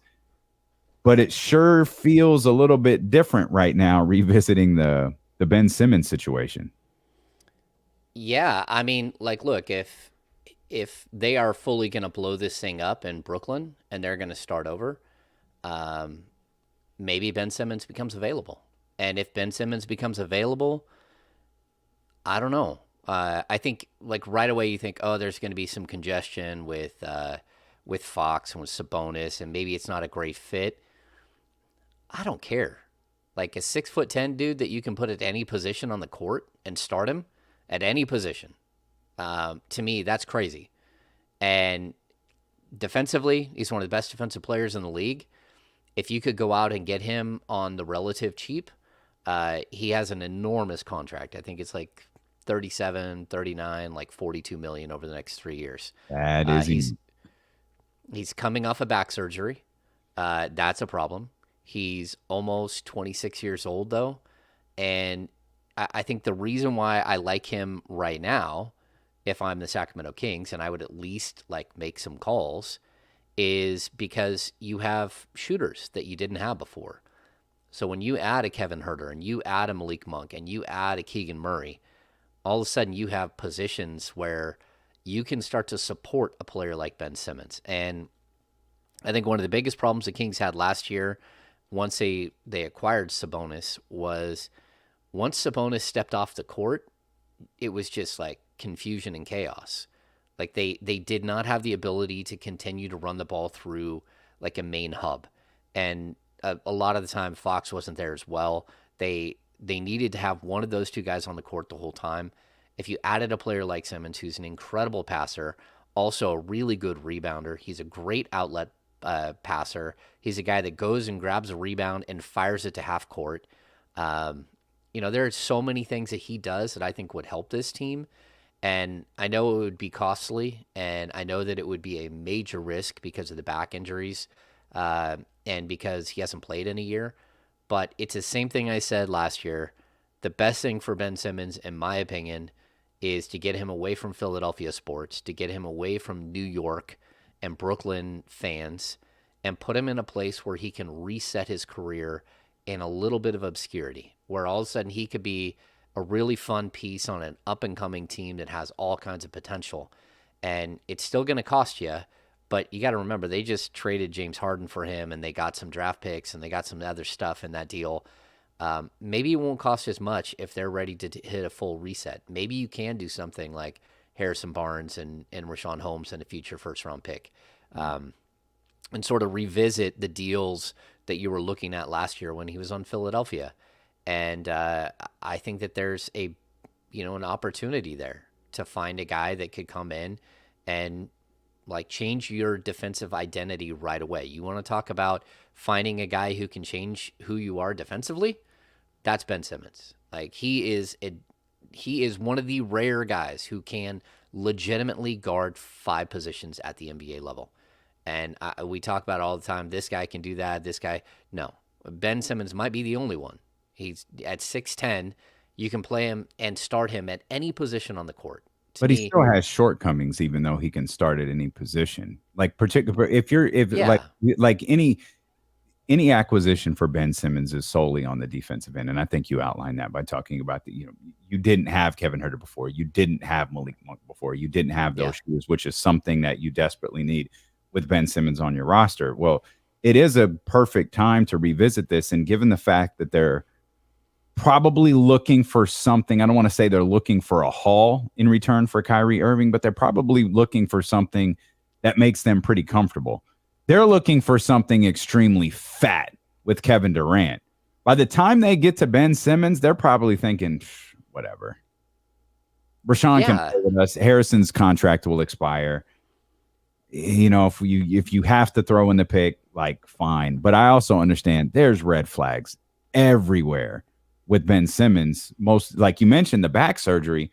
And for me, move up a little higher, because I'm more concerned about his head at this point than I am his back. Like, I don't know. And he is like radio silent. You have heard nothing from Ben Simmons. Not that you need to, but given what's going on with the team that he's on, it's kind of like you've just heard nothing from him, nothing about him. Like we have no idea what's happening with Ben Simmons right now. I think if you for the better part of the last 16 months. No, I totally agree. But if you put him in a position where he can have a huge impact, but he can also do it without all the media spotlight, without all the chaos, all of the things that come with Philadelphia, that come with New York, I think that you could stumble upon something. And he's under contract for 3 years. He still has an incredible ceiling. The fact that he can't shoot the three, that's a problem. But if Sabonis is better at shooting the three, if Fox is better at shooting the three, they're all working to get better at that aspect of the game. And then you add all of these other shooters. I even said it before. If you were going to make a deal with Philadelphia and you were looking at trading Buddy Hield and whatever package, which is what they kept trying to give up for Ben Simmons, it made more sense to give up Harrison Barnes than it did Buddy Hield, because you need Buddy Hield's shooting ability with Ben Simmons. Just like with James Harden, you really need Matisse Thybulle. Like, you got to have that guy on your roster to defend everyone that James Harden just doesn't want to defend, which is everybody. Right. Like anyone, everyone, like no one. Like the entire chatting house. Yeah, I mean, I don't know who he defends at all. Like so if you have a guy like Simmons sitting there that can like cover up so many weaknesses of the rest of your team, he can block shots. He isn't just a defensive player. He can rebound. He's a spectacular distributor. All of these things tell me like that he has a potential that if in the right system, if you can fit him in, you can turn him into a Draymond Green. And you don't have Steph and Clay, but you do have some other really nice pieces. And when Sabonis steps off the court, if you had another guy that you could run the ball through a bunch, that would really change the complexity of this team. It would make, again, you look at Malik Monk and Terrence Davis and Davion Mitchell being able to be catch and shoot players off the bench with a second unit where, of course Simmons would start, but then slide into the second unit as well. I just think that there's a lot of upside there. And if the price is right and you can get him to clear on medicals, like why not? I think he'd probably be worth the risk. I think that's the most important part of this for people who are just tuning in. It has to be, this isn't a deal you're itching to make. It's almost like this is a deal you'd be willing to make if the price is right and only the price is right. And obviously that almost certainly involves Harrison. The flip side of that is you laid this out a minute ago. He has a lot of years, like 3 more years left on that deal. Like this is big time money to where this is your team. Like you have to, like you make that move for Ben Simmons, you have to believe this team gets us to the playoffs as constructed right now, because we're not going to have a lot of wiggle room. And in 2 years, if this is executed the way that we want it to be, we're a well over the cap team because we're going to have to pay Domantas Sabonis. Yeah, I mean, I would be concerned about that slightly, but again, the salary cap issues that the Kings have, they're fine. And like the luxury tax right now, I think it went up to 155 million and the salary cap went up to like 123.6. This thing is scheduled to be like 140 million in 3 years. So again, the salary cap is going up as your players are going. It's even going up faster than like Fox's salary is moving up. And there could come a point where Keegan Murray, is going to be a guy you got to pay big money, and Sabonis is a guy you got to pay big money. But you do have Huerter locked up on a reasonable contract that goes up again as the salary cap goes up. I think you have the ability to make a move like that. You're just making a commitment to a specific roster, but you look at that roster. Where is that roster in the West? I mean, is it a 6 seed? Is it a 5 seed? I don't hate it. Like, I don't hate that roster at all. It's just that the game of, where do they, it's just so difficult because you need so many things to come together. We still need things that we haven't seen before, right? We need to see De'Aaron Fox at a high level for the entire year. I don't care if Ben Simmons and Domantas Sabonis are here. I don't care if Keegan Murray is rookie of the year. If 5 ain't the guy, okay, we've got a problem, and like that could blow this whole thing up. I believe that he can be. I absolutely believe that he can be, but I'm believing in something I haven't seen before. I believe he can be the definitive man for the Sacramento Kings for 82 games or close to it. But with the addition of, I like it. Like I don't, for the right price, I don't hate the idea at all. And I'm certainly higher on Ben Simmons than a lot of other people are. I talked about him and those potential deals through that whole, Ben Simmons Philadelphia saga, for months. But I get every single person in the chatty house, every single person who's listening and thinking a concern. I get all of them because they're all realistic. Like there's no, like when someone said, what about his back? What about his head? What about his shooting? Those are all very legitimate concerns. But these are those, and talked about this a lot during the original Ben Simmons conversations of months past. This is that roll of the dice move that could change everything. And realistically, who else are we talking about? Kings haven't acquired a defensive player since signing Mike Brown. who is that defensive player that they can get to help Mike Brown? And realistically, I don't know who it is. Someone in the chat said if they're moving KD and they're moving Kyrie, why would they want to move Ben Simmons? Well, if you're moving KD and you're moving Kyrie, why would you want to keep Ben Simmons? Like your program, your franchise now is in a completely different position than it was just 4 or 5 months ago when you made the Ben Simmons trade. It's in an entirely different world right now where Ben Simmons maybe, hey, let's build around this kid. Let's go get those shooters. Let's do all this. Or it's like, let's just start over and get out of this $100-some-odd million that he's owed. Yeah. It's like, I just looked. It's like 35.4, 37.8, and like 40 point something. I mean, he's owed legitimate $120 million over the next 3 years. Man. I mean, it's a lot of money, and it's a gamble, but I think the Kings have put themselves in a situation where a gamble like that could mean the difference between like you fighting for like trying to get into the play-in and the playoffs, or becoming a legitimate, not like long-term playoff threat.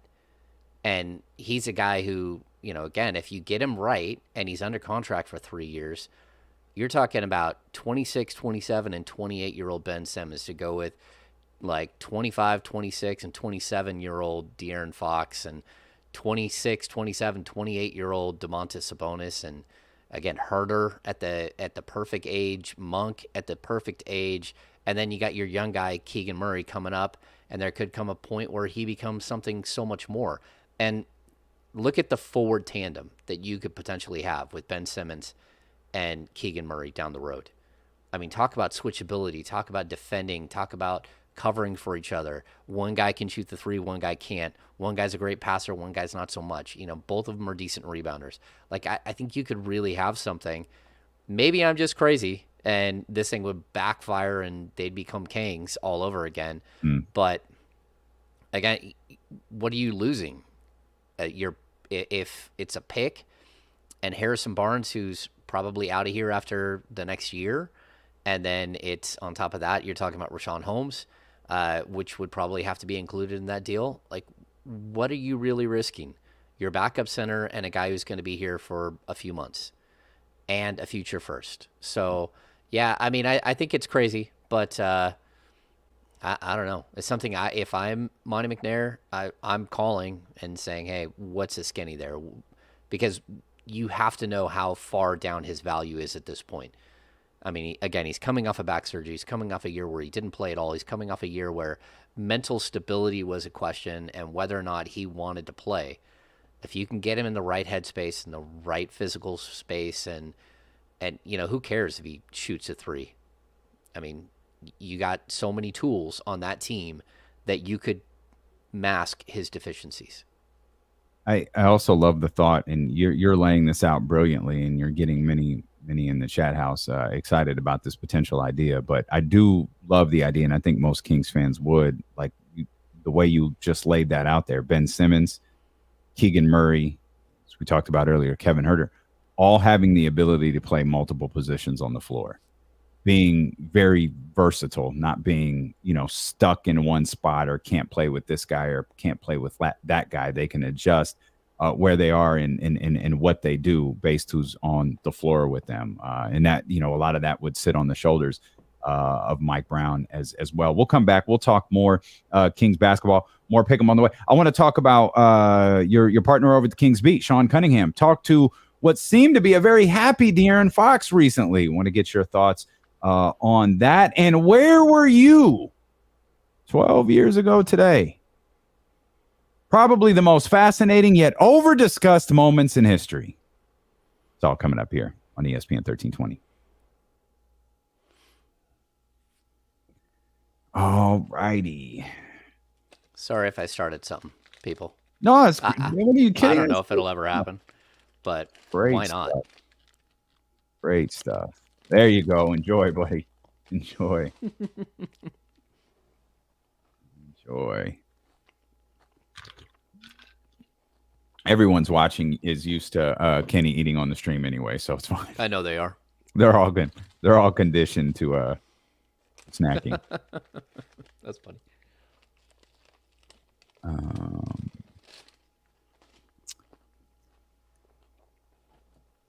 You could trade an unprotected pick in 2028. Yes, the Kings can trade their 2028 pick. They also could go back to Atlanta and say, hey, we want to do something. Is there any way we can move these protections? Can we change something with protections? By the way, I know people won't like this. They can they trade their pick next year? No, they can trade it on after before. It's drafted, but yeah, they can't trade their 2023. Okay. Because 24 is lottery protected, 25 is top 12, and 26 is top 10 protected. If it doesn't relay by 2026, it converts to 2 second-round picks. Mm-hmm. But because there's potential for you to lose your 2026, you can't trade your 27. So they can trade the 28. You can trade 29 now, but you can't go past 29. I don't know. Give up pick swap somewhere along the way. I like it. I mean, I think that there's still potential there. And you know what?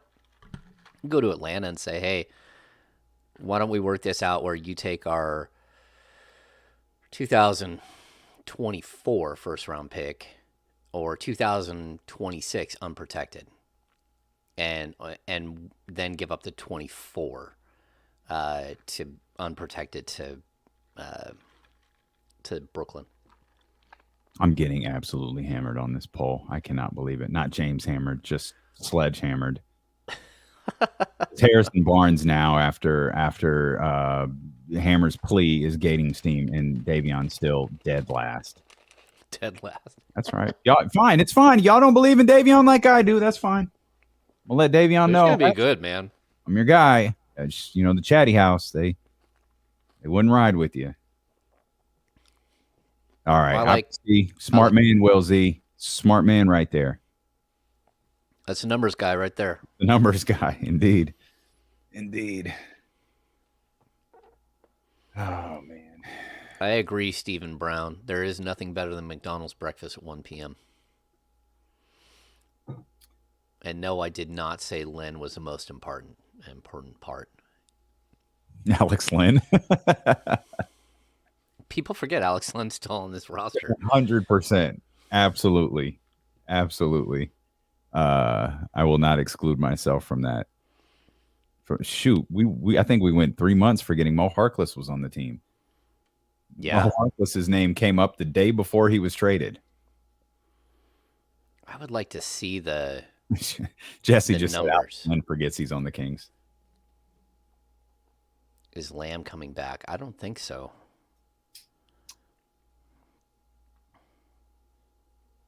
Lamb is unrestricted, right? He can sign wherever he wants to. Yeah, he's unrestricted. Yeah. He just can't stay healthy.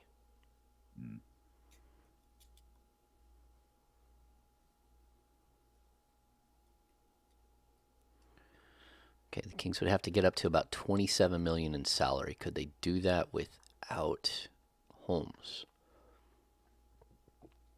I think the answer is yes. Alex Lynn. All right, we're coming back.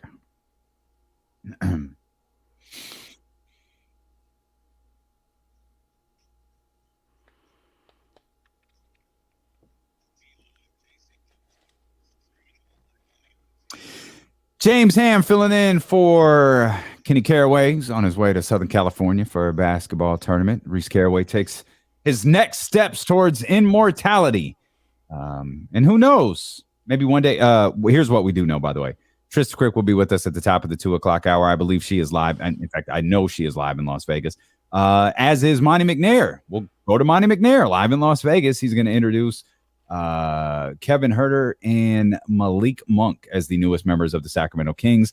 We will carry that press conference for you live here on ESPN 1320. And I was saying as young Reese Caraway takes his next steps towards immortality, maybe one day he will host a show that is talked about for over a decade called the decision.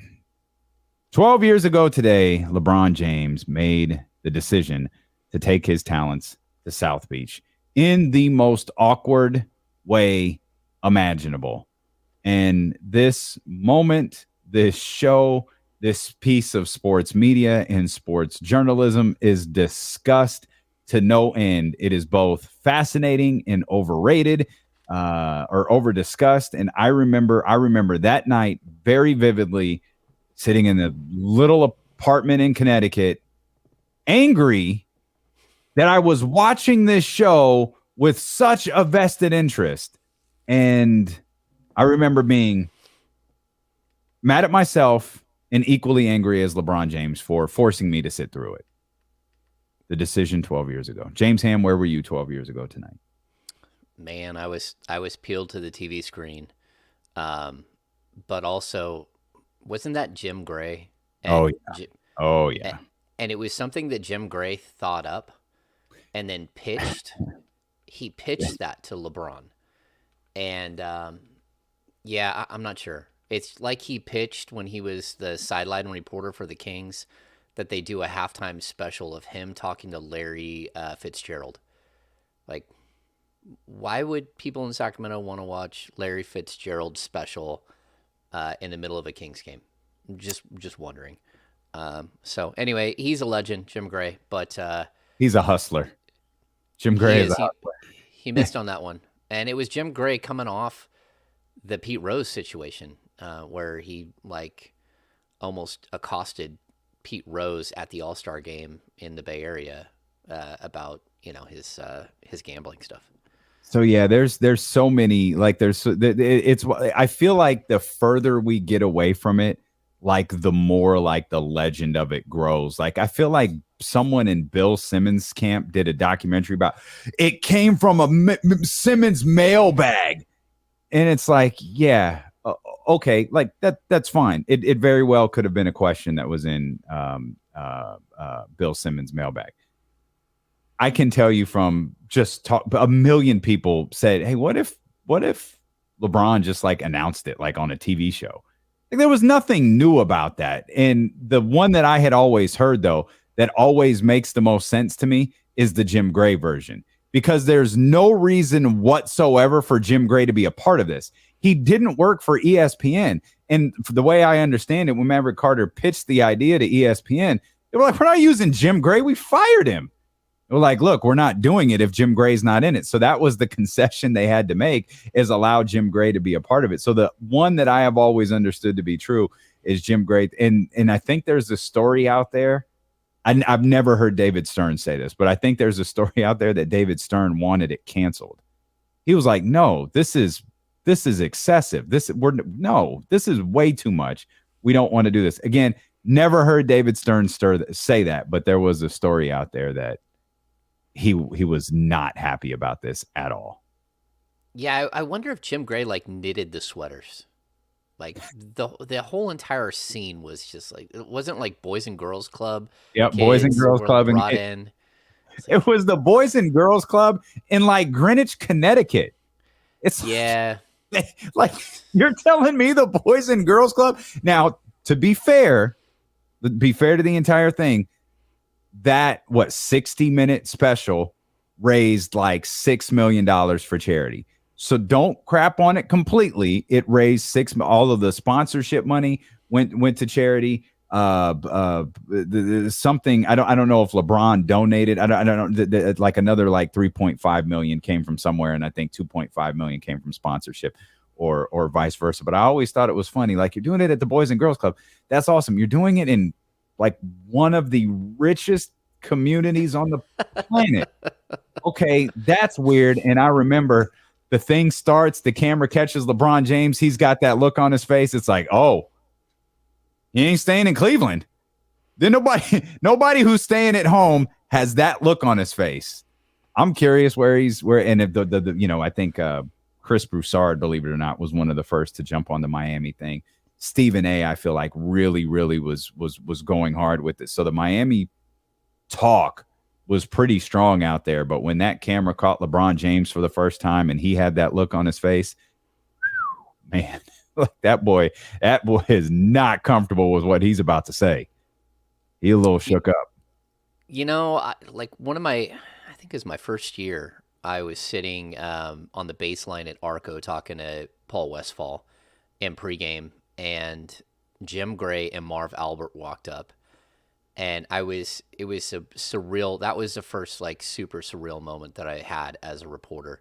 I was sitting in a conversation with Jim Gray, Marv Albert, and Paul Westphal on the court in pregame and just hanging out and talking about life in general and different stuff.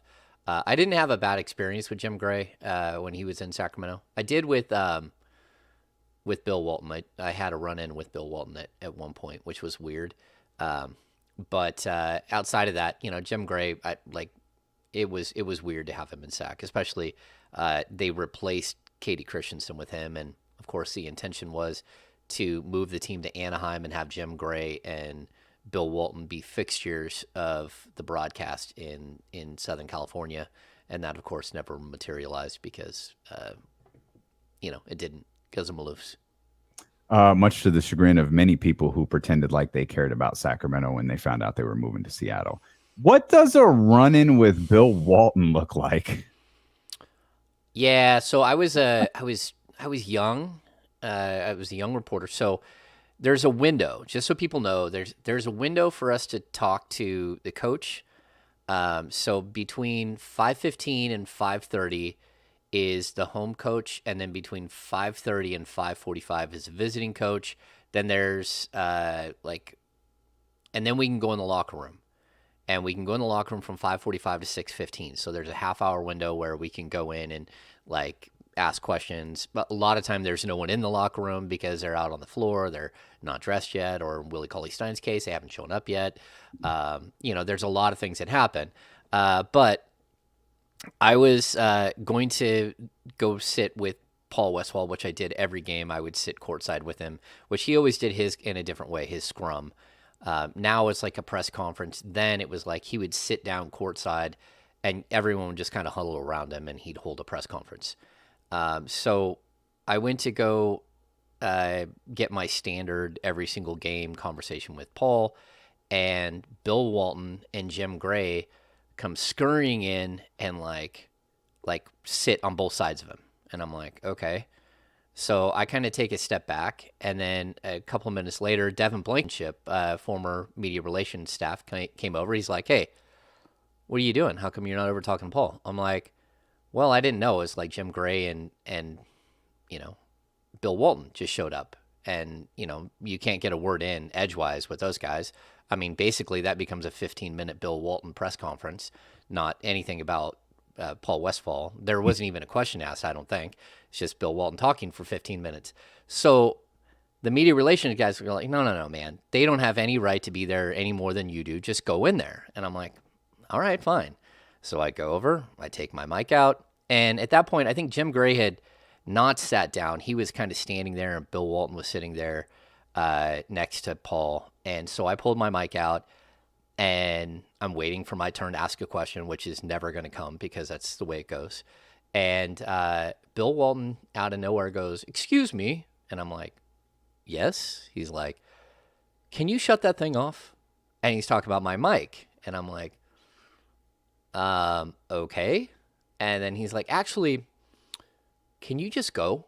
Can you leave us? We're talking about some top secret stuff for television and radio. And I'm like, okay, what? All right. This is weird. This has never happened. And it was rude. And so I stood up and I walk away. And then Darren May, the head of media relations, comes over. He's like, what just happened over there? I'm like, hey, Bill Walton just kicked me out. He's like, he did what? And I'm like, he just kicked me out. And he's like, well, that's not okay. And I'm like, well, I didn't know what to say. It's Bill Walton. So I'm sitting there. I'm like, this is weird. Well, about that time, Paul Westphal ended his conversation with them, stood up. I was facing the other way talking to Darren May. He walks up behind me, grabs me by the elbow, and starts dragging me across the court. We get to the stanchion, and we're walking towards the back. He goes, I cannot believe Bill Walton just did that to you. That was the most unprofessional thing I've ever seen. He drags me to the locker room, shoves the locker room door open. He's pissed. The door flies open, smashes. I'm literally being dragged into the locker room by Paul Westphal. He flings open his office door. He sits down. He's so angry. He's like, "That was so horrible. I cannot believe he did that to you. You got 5 minutes before I got to go start doing the game prep." He's like, "What do you got for me, James?" And we had a conversation. And then I'm like, okay, this is the strangest night of all time. I walk out on the court, and this was my first year covering the team. Oh, and yeah, and I was green, but like at the same time, it was probably like it was deep in the season when this happened. And next thing I know, Bill Walton is like, I don't know if people don't know, Bill Walton has had both of his ankles fused. He's had like 40 or 50 surgeries. At that point, he had just gone through a surgery where they put in a carbon fiber like sleeve around his spine. Like, he's had so many surgeries. So he comes lumbering across the court, and I'm watching, and it's taken like 5 minutes for him to walk from half court over to where I'm standing. And he comes over, and he sticks out his hand, and he says, "Hey, sorry, I'm Bill. I'm sorry. I shouldn't have done that. That was rude. I'm very sorry." And I'm like, "Oh, no problem." And he asked me my name, and we like hung out for a sec, and then, he left. And then after the game, I ran into him and his wife again. He actually introduced me to her, apologized, asked for my name again, apologized again. So it's one of the few bad Bill Walton stories that anyone's ever had, because I told this story to Luke, and Luke was shocked. He's like, I like literally everyone has these amazing stories about my dad. This is the first time I've ever heard one where my dad was rude to somebody. And I'm like, man, like, yeah, it'll go in the book. Like, how many times do you get blown up in a pregame scrum by Bill Walton? And people who don't know this, like me and Paul Westphal ended up becoming very, very close friends. Like during the summer, it was a lockout summer. We went out to lunch a couple of times. He had incredible stories. He was a great man, salt of the earth, one of the best people I've met in the league, and God rest his soul. He was a good dude. But yeah, that was one of those dudes you don't hear. Present story excluded. Paul Westphal is one of those, like Bill Walton, one of those guys you don't hear very many bad stories about. He treated people with respect and was universally respected around the league. And his time in Sacramento is not even remotely indicative of his career in the NBA. Yeah. He was such a good guy. Like, and again, we went to lunch. I think one time we went to Cheesecake Factory, and then I took him to La Trattoria Bohemia on 37th and J, right by the Bon Lair. And we would sit, and it was like a 3 or 4 hour lunch. Anytime we went out to lunch, we would have a really, really long discussion. And someone just brought up the only one who did not like Paul Westphal was DeMarcus Cousins. Mm-hmm. And they did not get along at all. And it went well after their time in Sacramento together. They actually had another run-in where Malone actually, if I'm not mistaken, suspended DeMarcus for a game in China for saying things to Paul on the court during a game. Not a good relationship at all. That's unfortunate. Yeah, that was a tremendous story. That was absolutely incredible. Bill Walton story. Because the great part is, I think most of us, like, because you're a great storyteller, and so as you're telling the story, I think a lot of us were doing the same. We're like playing the movie version in our head. And when you said Bill Walton comes from before you even say he's lumbering, I'm picturing him, and like we all know, like Bill Walton, Bill Walton has been through it, as you outline there. And if you've seen Bill Walton walk, stand, sit, move, you can't help but feel for the guys. He said he was at half court and you're on the baseline. I'm like, whoo, that was a long way for him to get to you. I could have walked towards him. I also could have left, came back, I grabbed a sandwich, come back, and he still would have been walking towards me. Yeah, it was a long walk, and it was like, oh no, what's he gonna say? Because I had no idea. Like I was a young reporter, I had zero idea what he was gonna say. Oh man, that's incredible. That was worth the price of admission of this show alone. Of course, listening is free on ESPN 1320, Odyssey, Twitch, YouTube, and Twitter as well at ESPN 1320. If you're not following us, you should be. You should be following James Ham if you're a Kings fan. I'm certain you are, and you're listening to the Kings Beat as well. Your partner, one of your partners at the Kings Beat, Sean Cunningham, he's already in Las Vegas for Summer League this weekend. He talked to De'Aaron Fox recently. And man, I couldn't help but notice De'Aaron sure looked happy. Sean and De'Aaron talked about Malik Monk, how that all came about, and who called who, and there were lots of different pieces to that conversation right there. Did you get a chance to talk to Sean about his conversation with De'Aaron Fox? Yeah, we talked a little bit. He's had a busy week because he had to prep to get out the door to go to Las Vegas. But I think he ran into him at Gus Armstead's gym. And that's where I believe that Andreas Stojakovic has been working out. Mm-hmm. And so to me, Fox looks happy.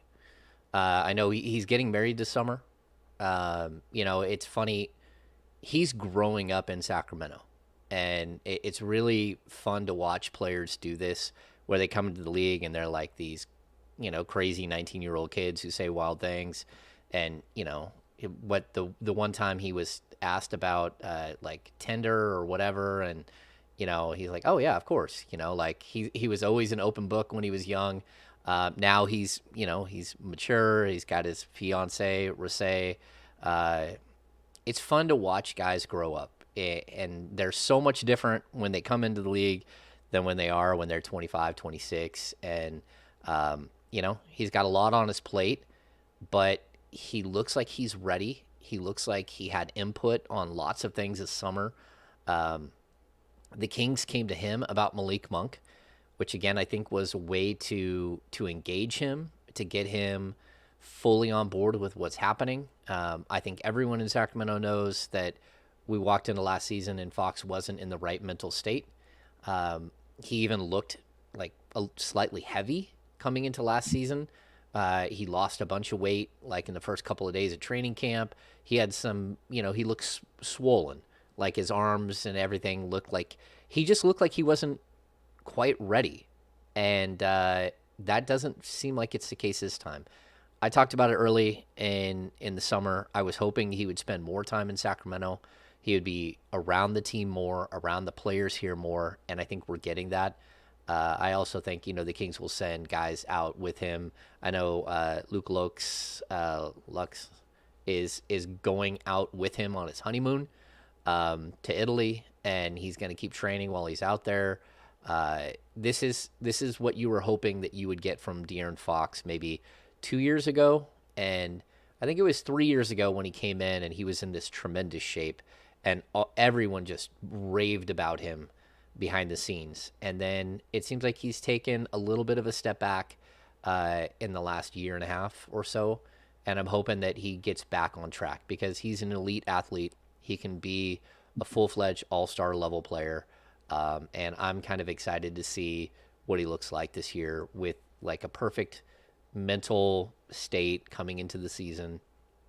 His college backcourt mate on the team with him to be support staff.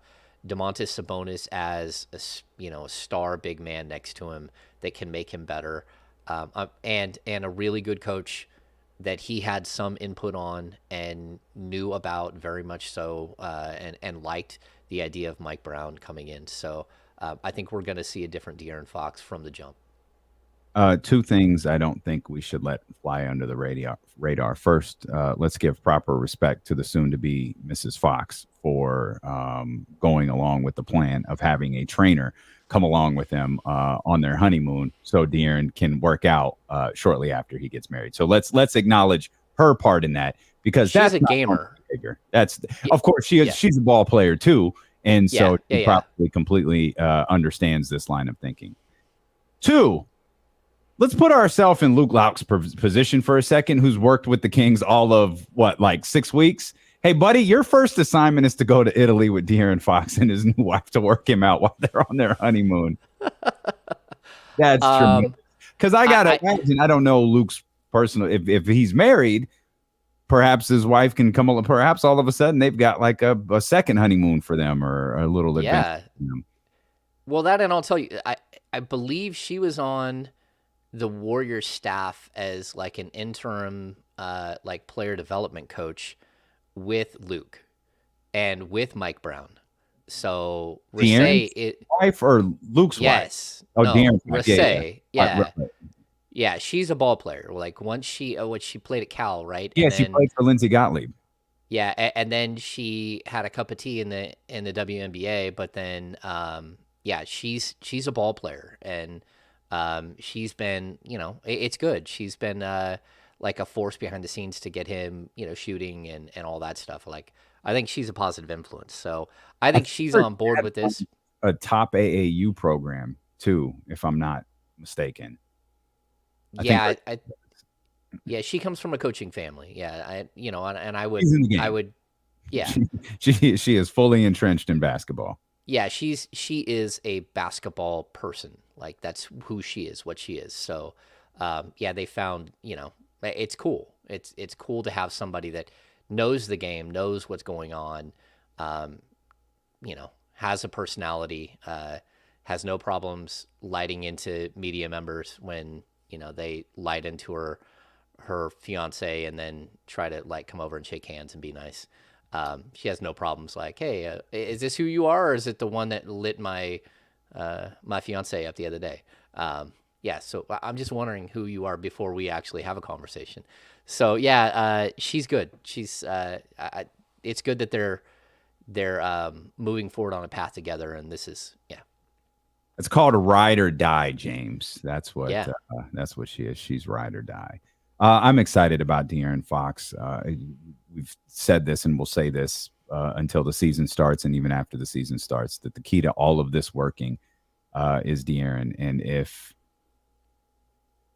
input into the organization helps, cool. Like, learn, like I'm big on learning every individual.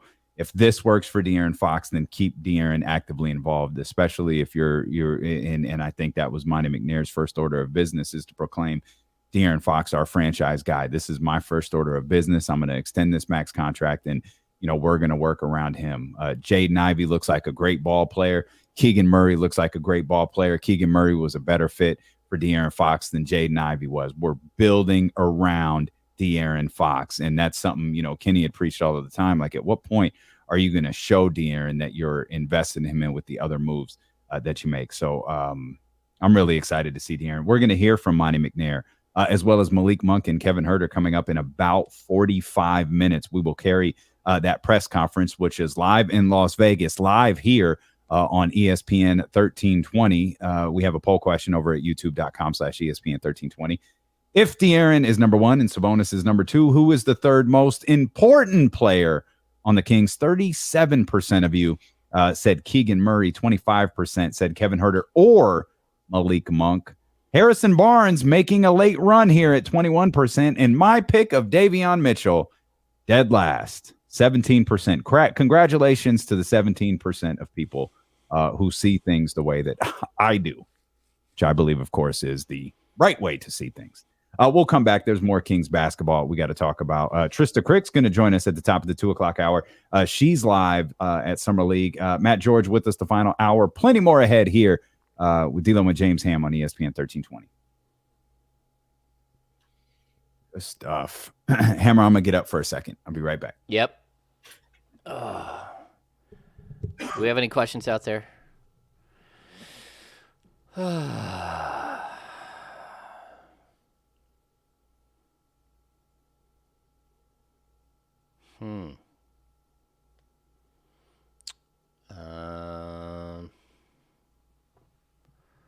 No, Paul did not mention. It was unfortunate, like, for those who are asking about the Paul and DeMarcus Cousins situation. Paul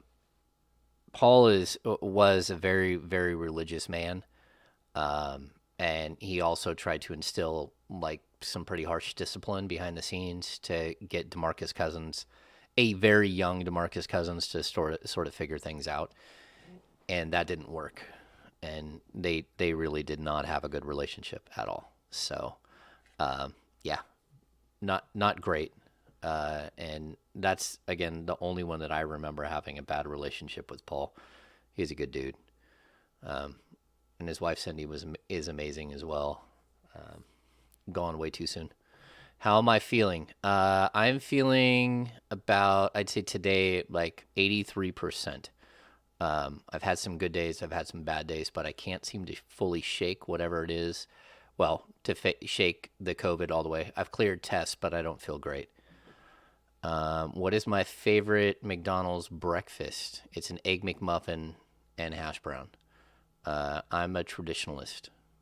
I'm a big fan of the Egg McMuffin. Thoughts on bringing back Isaiah Thomas on minimum contract to be a third player, point guard?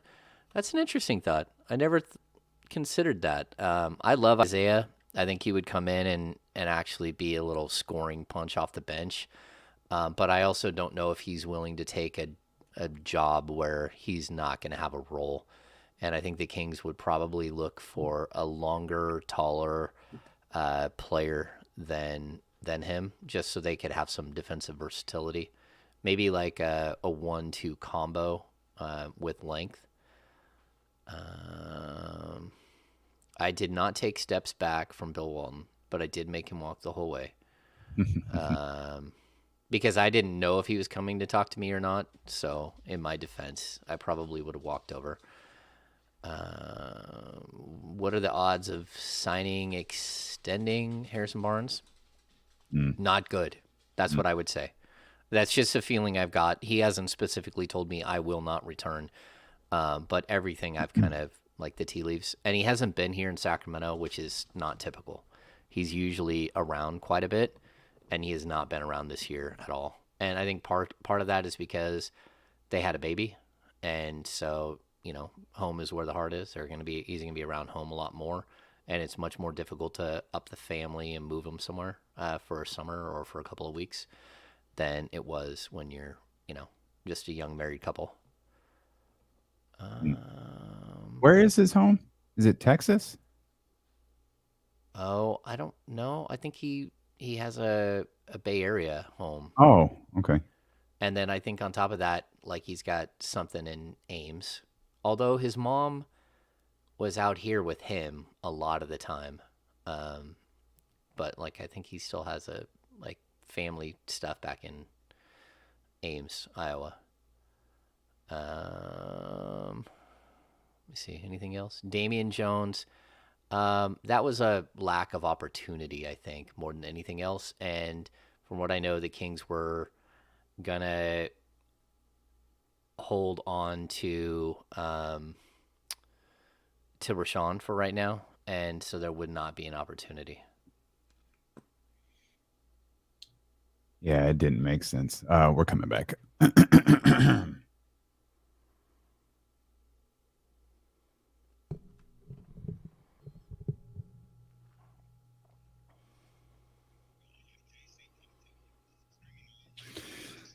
Don't sweat the technique. Kenny Carraway's out today. James Ham sitting in here. Trysta Krick going to join us at the top of the 2 o'clock hour, live from Las Vegas. We'll stay in Las Vegas, and we'll head to a Kings press conference. Monte McNair introducing Malik Monk and Kevin Huerter. We will have that for you live coming up at 2:30. Hammer, speaking of Vegas, I'm looking at a tweet from Malika Andrews. Apparently, the Sacramento Kings Summer League Championship phenomenon has resulted in the Summer League and the NBA creating Summer League championship rings. This is they do it. This is a real thing. There are Summer League championship rings to be won by the winners of the Las Vegas Summer League. Huh. Let's go, Kings, back to back, baby. Let's get it in. Let's make it happen. It's like this. I have my own fantasy football championship ring. You can get these on Amazon. So good for the NBA. They're going to basically go on Amazon and have a championship ring made for Summer League. Good for them. I'm gonna search this out and see if I can get a championship ring from Amazon. D'Lo and Casey. Can we get D'Lo and Casey championship rings made that we just hand out for like no reason whatsoever? I'm sure you could. D'Lo and Casey. We'll go to Amazon and see if we can make that happen. But don't dismiss your fantasy football championship of the world now. Come, how many of those things after 20 years of playing fantasy football do you have lined up there? That was the first time we did that. That was because me and my son split the team. And then we lost the Super Bowl this last year. Yeah. Still last year? Yeah, it does. It does. I don't know how many have won, but I've played for, 33 years. I played fantasy football. So. I do like this idea, by the way, Chris Cook, the D'Lo and Casey rings, those 4-finger joints from back in the day, like the old Cool J rings. I'm with that. I absolutely like that. That is a phenomenal idea. Do the old thing where you hold it like that. Yeah, that's a great idea. That's as great of an idea as Kyrie Irving being a Los Angeles Laker. This is so much fun to follow because I think Kyrie was like at the Sparks game last night, and of course they catch him like, look who's in Los Angeles, and it's like, yeah, I think Kyrie like lives there in the offseason. Like, I don't think this is news, but I played this scenario out so many times, and I don't know how this gets done if Russell Westbrook isn't involved. I know the Lakers want to involve Russell Westbrook. I don't know how Brooklyn particularly feels about that, but Kyrie to the Lakers is just one of my favorite stories in the NBA to follow because I don't see how it's happening. You know, I saw something the other day that he just bought like a $3.5 million home in LA. And I was thinking, is that like 800 square feet? Like, what is that? Like, you can't buy more than a $3.5 million home. That doesn't get you anything in LA. So you didn't want to splurge, huh? I don't know. That gets you a very small pad. Yeah. The Knicks waived Taj Gibson. It's not related to anything. I saw that pop up here. The Knicks waived Taj Gibson. They had to waive him in order to sign Brunson into cap space. Taj Gibson, from what I know, his contract is non-guaranteed. And then afterwards, there was some talk that they potentially could go back and sign him after. I see. Yeah, but for right now, they need to open up their cap space because I think Dallas is like showing them the giant middle finger. They bought them like a giant foam finger. It's just a middle one. Very nice. And said we're not going to let you.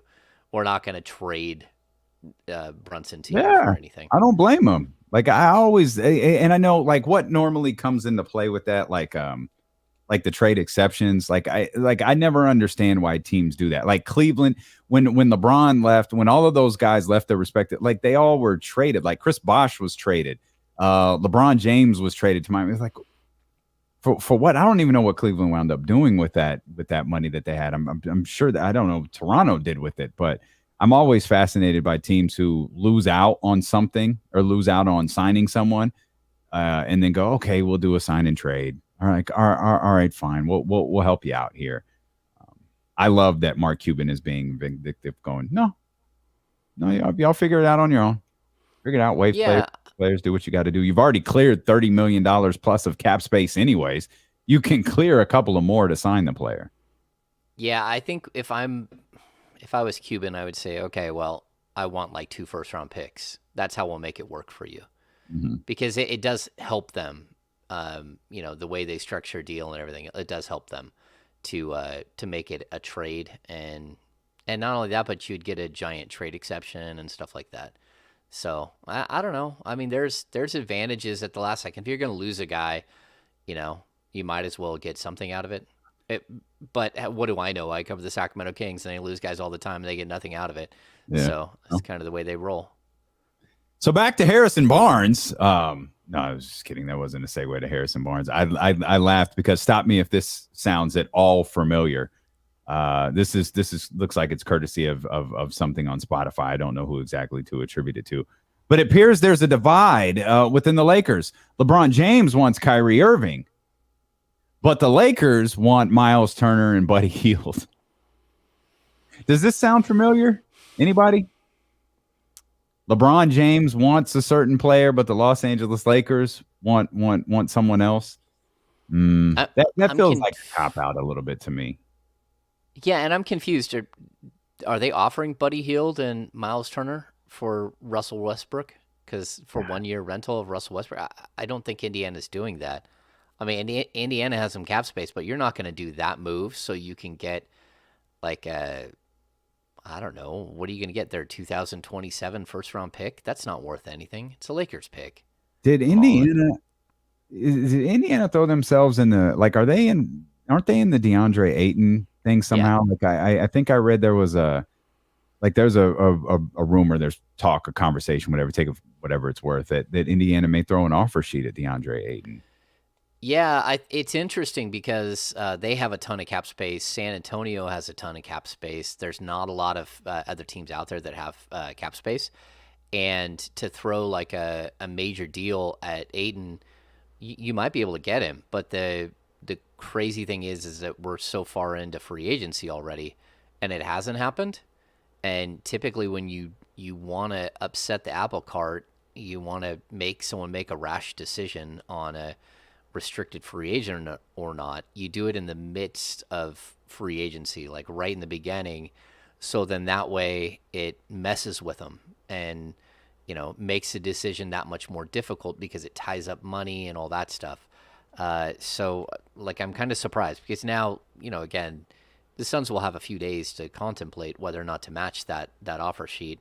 And, maybe they do. I don't know. Like, do they really want to take a major step back? I don't think they do. But I feel like this is all tied to Kevin Durant somehow. Like this whole, like the hold up on DeAndre Ayton, I feel like is tied to Kevin Durant. Yeah, I think everything in the league right now is tied to Kevin Durant, Kyrie Irving, all of those, like all of it. It is kind of making a logjam in the league.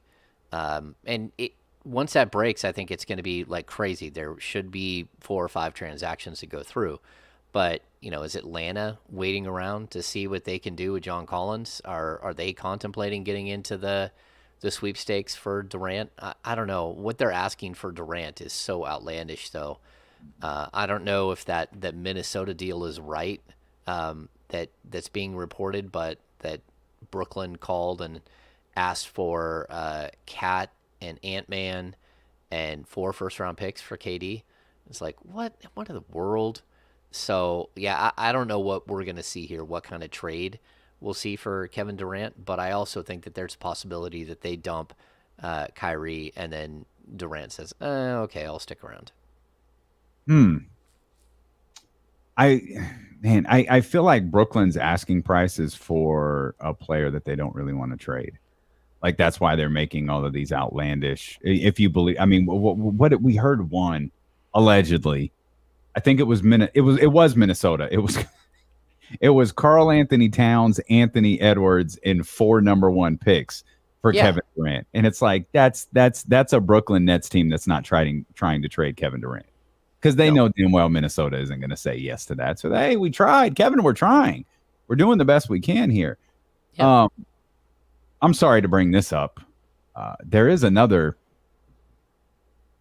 restricted free agent that is out there that is just kind of toiling in obscurity because of his own behavior. The Miles Bridges situation hasn't been worked out yet. And I assume Charlotte went through. I assume Charlotte extended the qualifying offer. Like, that's business. Like, I'm sure they did that well before his week from hell that he put himself through, and he put other people through.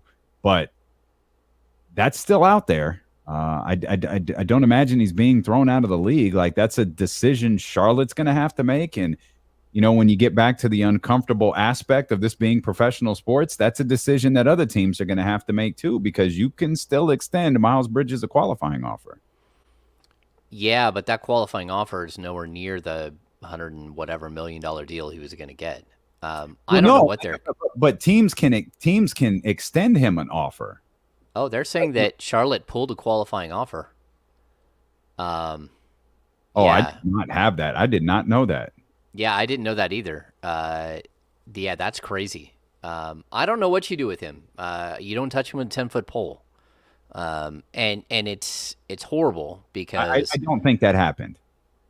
I'm not sure. Looking at an article dated today. I don't think the qualifying offer was pulled. If someone can tag us on that in social media to that story, we do not have that story. I do not think the qualifying offer for Miles Bridges was pulled. I feel like that would be a massive story. No, it would be a massive story. Yeah, I think that was that didn't happen. Yeah, I think they're trying to wait and let the situation cool down and let people forget about it a little bit. I think that's what Charlotte's going to do. It's horrible. Like I'm not touching that guy. It doesn't matter, like the stories that are coming out of that incident are just god awful. Yeah, they're bad. And that's not a good dude. It's not someone you want around your franchise. I don't know if it's like people are saying, they want to compare it to other situations that have happened. And I know the Kings say that they did a bunch of a research into Terrence Davis's situation. And at this point, everything I've heard is that he's cleared most of his hurdles and he had like a 1-year thing and everything would be expunged from his record as far as Terrence. But I just don't. That's not going to happen with Miles Bridges.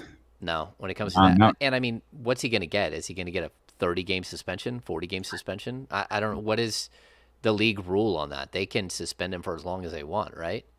Mm-hmm. So, yeah. I mean, he's going to get hit with a massive suspension. Just like I think we're going to see Deshaun Watson get hit with like a brutal slap to the face. He's not gonna play this year. I don't think. I think he'll probably get maybe a 1.5-year suspension from the NFL. We've heard some of that stuff. Anyway, the extension got revoked, not the qualifying offer. That's what someone's saying. I don't know. The extension offer, I'm sure they've pulled back whatever extension offer. They need to figure out. I think everyone needs to see how that thing's going to play out. Because there's considerable jail time possible there for Miles Bridges, which is probably why the NBA is willing to just sit back a little bit and kind of let that part of the process play out, and then if it can't play out, before the regular season gets here, they'll have to deal with it on their own. The NFL, I'm convinced, is just like, hey, maybe if we don't say anything, no one will notice that Deshaun Watson's actually under center. Maybe if we just don't talk about it, no one will pay attention. You're listening to D'Lo and Casey on ESPN 1320 KIFM West Sacramento, KRXQ HD2 Sacramento, an Odyssey station and driven by Lasher's Elk Grove Dodge. We'll be hearing from Monte McNair and Malik Monk and Kevin Huerter coming up at the bottom of this hour. And I may have been mistaken. I thought Trysta Krick was going to join us here at the top of the 2:00 hour live from Las Vegas. But of course, she's in Las Vegas, so she could be turning up a little bit.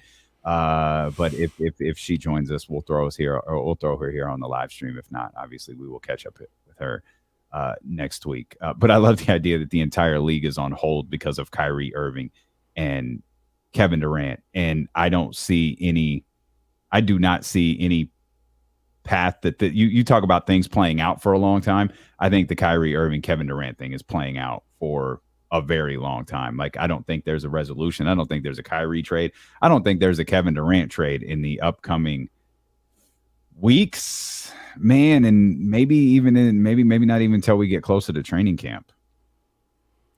Yeah, that's it's just weird. I don't know. You don't have to trade Kevin Durant. Like, he can request all he wants. Like, this isn't – it's the NBA. It's a guaranteed contract. He's got 4 years guaranteed. Like, whatever's going to happen there is going to happen. Like, they can just sit back, and I don't see him holding out. I certainly think he does not want to play with Kyrie, or he wants to be out of that situation. And I know that they are – like, I've heard that their organization is upset with both of them for the way that they've handled it. But, like, you thought you were putting a winner together and you didn't, and now you're selling a guy on a false bill of sale, basically. And I guess when you put that team together, did you know that there was going to be COVID restrictions? Did you know that you were going to have Kyrie who just wouldn't play? The whole James Harden situation just played out so poorly. Yeah, it's just a mess. That whole entire situation is a mess. Yeah, and we obviously focus so much on the Eastern Conference because of the Sacramento Kings, and understandably, but now you look over, we focus on the Western Conference. Now you look over at the Eastern Conference, and I'm looking at like the Cleveland Summer League game is on right now, and Cleveland's a team that's like, what are they going to look like next year? What like are they closer to the team that finished the season and missed the play-in, losing, I think, 2 games in the play-in tournament? Or are they the team that started the season and for a brief, fleeting moment was number 1 in the Western Conference? That's why I thought Kenny's question was so funny. Would you want to be the Cleveland Cavaliers? Because when you think about, improvement, playing, like, sure. They were the top team in the East for I don't know, a week or so, but they were a really way above expectations team. And then all of a sudden, a couple of injuries knocked them down, and then a couple of more injuries, and you just kind of start seeing them. Oh no, they're like on the verge of falling out of the top 6. Like, oh no, now they're in a play-in. Oh no, they lost both their play-in games. As look who we found live in Las Vegas. Live in Las Vegas. I am here at the Odyssey Studio in Las Vegas. And you look fantastic, by the way. You got you're rocking the jewelry. We can see a little bit of the we see colored nails. Yeah, you look like $1 million. Just trying, to stunting type of a situation. By the way, me and you are gonna, all 3 of us really are gonna talk about something that happened yesterday. I don't even know if I should divulge this, but I'm gonna divulge it. Let's go. We can save it for last. Let's get into what you guys have cooking. Oh, no. I need to hear this. What happened? So, I don't know if you guys saw, but I was like right behind Doris Burke at the Summer League last night for game 1. And I was like super excited to see Paolo versus Jabari. And like also, my man Caleb Houston came out and was just balling. Like he did. I was just looking at some stats, and they're not the same player in terms of, this is going to be like low-key shade, of course, towards you accidentally.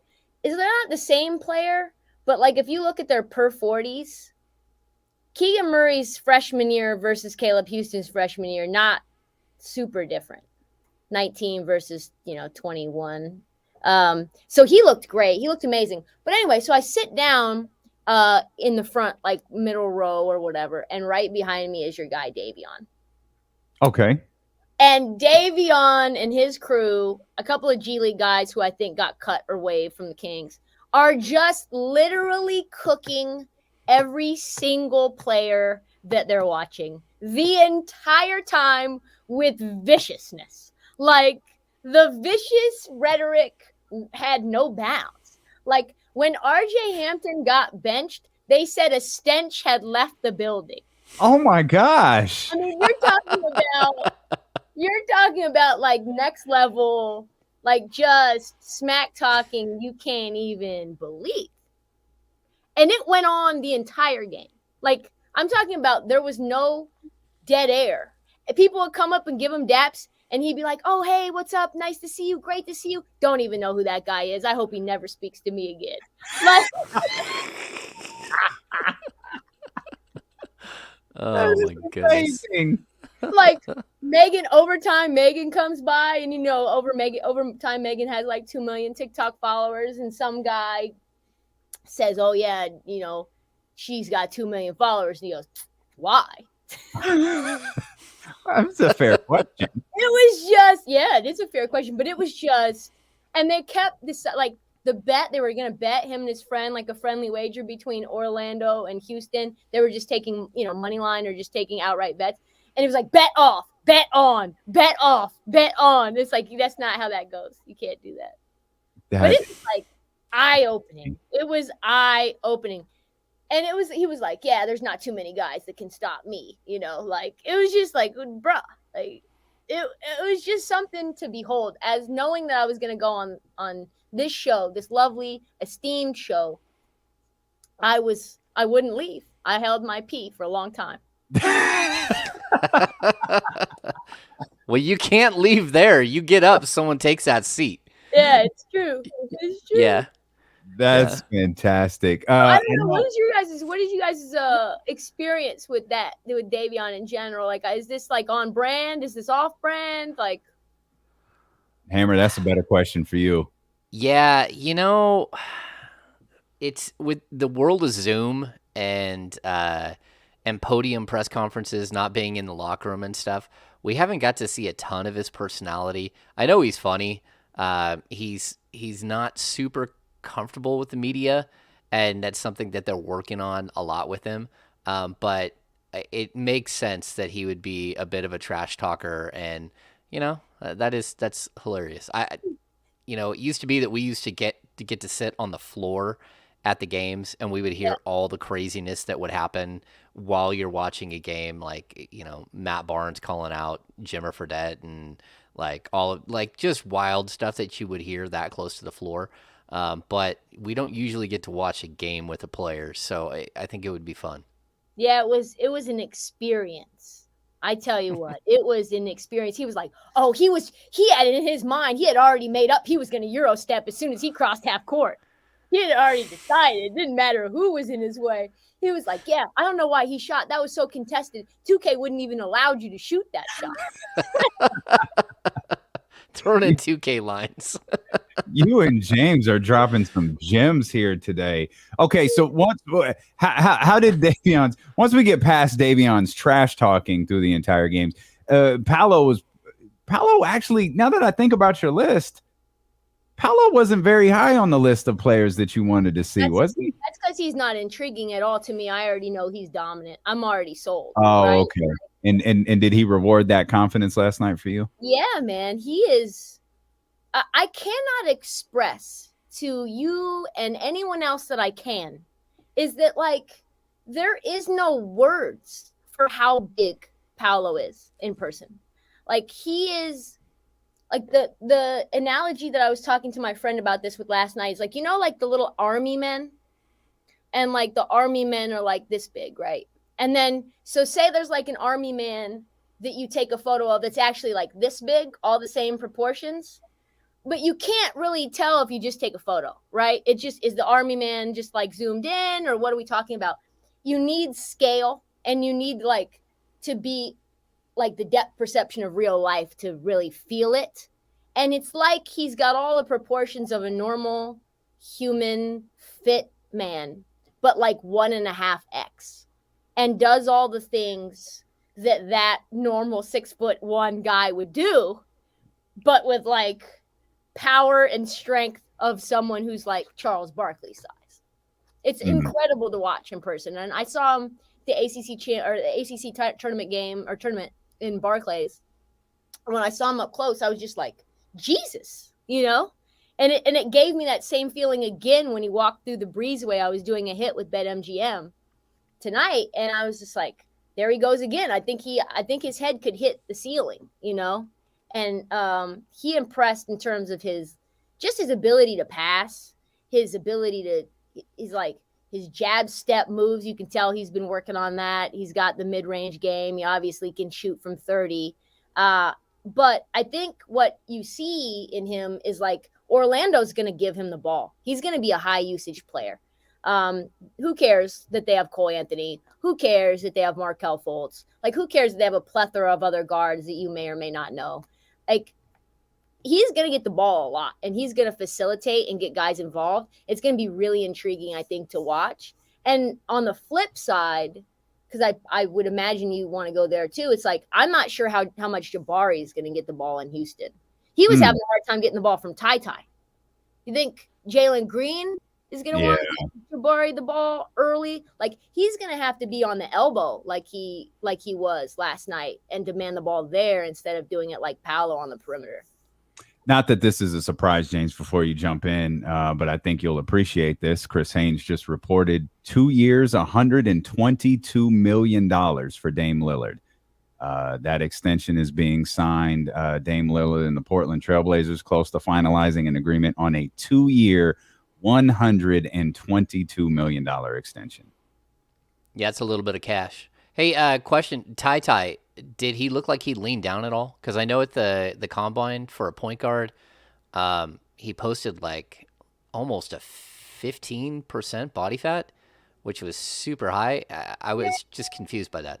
So he looks thin but not fit, if that makes sense.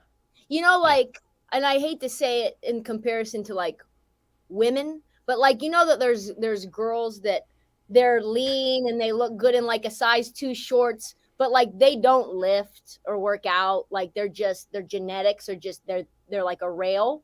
I think that's kind of like Ty. So it doesn't surprise me that he's 15%. He just looked a little out there. He's 6'2", but he doesn't really look 6'2". He definitely looks, he just doesn't, to me, even though I like his passing ability, his shot's super flat, which I'm not super high on. He wasn't involved nearly as much, got into foul trouble. I think he'll get in foul trouble a lot as well. Don't think he's going to get a ton of playing time. These like it feels like Detroit and like our thing. You talk about must-watch league pass teams. Detroit, Oklahoma City, and even Houston. I think there are going to be points during the season where it's like, yo, this team is a lot of fun to watch, and then the next night they're going to lose by 47. For sure. Yeah. I think OKC is the top of my list just because you're going to get Josh Giddey getting the ball to, and we know what he can do, getting the ball to Chet. And I loved watching Kenny Lofton Jr. just absolutely annihilate Chet, because that's the worst case scenario, right? Is somebody with that big of a body putting his caboose in all over Chet. I wonder if Chet could play.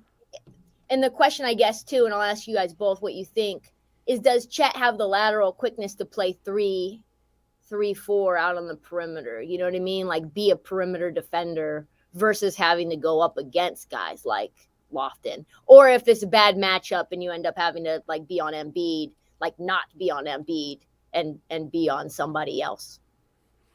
I feel like the plan, James, is going to be to pull him out to the perimeter and make him prove that he can guard outside of the key, outside of the box. And it's going to be up to Oklahoma City to figure out a way to keep him and switch and run some sort of defensive scheme. Because I do feel like if you look for him, they're not that hard to find. Like you pull Chet out to the perimeter, that tree could go timber. Like he's hit the ground a couple of times trying to get out there and guard around the line.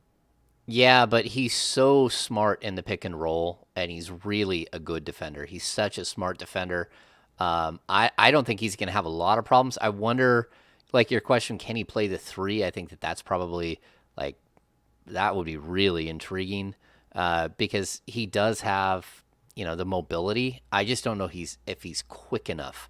Yeah, that's what I wonder too. Yeah, like the lateral quickness. He's pretty quick laterally, but pretty quick to defend 4s. I think he's not going to have a problem defending 4s, and his closeout is crazy because he's I don't even know what his wingspan was 7'6", but he doesn't have that doesn't really capture because his chest is like this wide.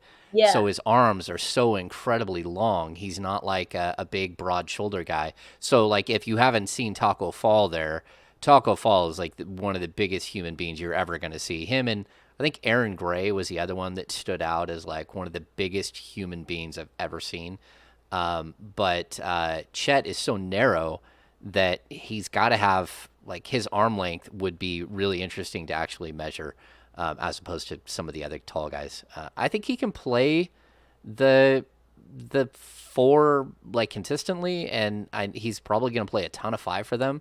But I kind of look at when he got dominated by Kenny Lofton, it kind of reminded me of when DeJuan Blair used to just take like Hakeem Shabit to the shed and just like dominate him. You're like, how is that possible? You're so much bigger than him. And Blair would just like body him and what you said, get his caboose into him. Interesting stuff. I didn't know this real quick. I didn't know that Chatty House thought that I was high on my last little rendezvous with you guys. I went back to the YouTube to clip something, and they were like, "Yeah, she got blazed beforehand." It was just a nap. I just want to let everyone know I'm not anti. It's your choice, but I took a nap. That one, if you were, there's nothing wrong with that. Yeah. 2, The chatty house is an interesting place to live. Like that's just it's a world in it of itself. The number one player that you were looking forward to seeing was Shaedon Sharpe. Sorry, thoughts and prayers, Trysta. You didn't really get that opportunity last night, but probably won't.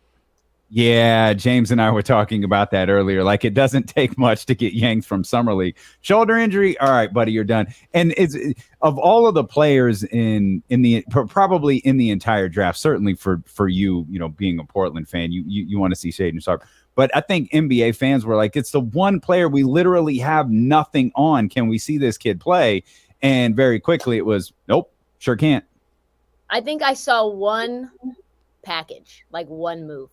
Baseline. It was a nice one. It was a jab, turnaround, fade, bottoms, and I was like, "Ooh, Kobe!" And then he was. You gone. didn't say nice package, but that's not what you said. No. Go ahead. No, it's customary when someone turns. Pause. That's the line. Pause. But it is customary to yell Kobe anytime someone does a turnaround. And then he was just gone. Never to return again. And I do think it was That's why Portland announced the extension today. They're like, hey, we had a bad night last night. Let's announce the Dame Lillard extension By today. the way, did you guys see, and I'm going to talk about this today on the podcast, but New York Post, who we've discussed, cares absolutely zero about New York basketball, wrote a hit piece on Jody Allen, Portland Trailblazers onswer.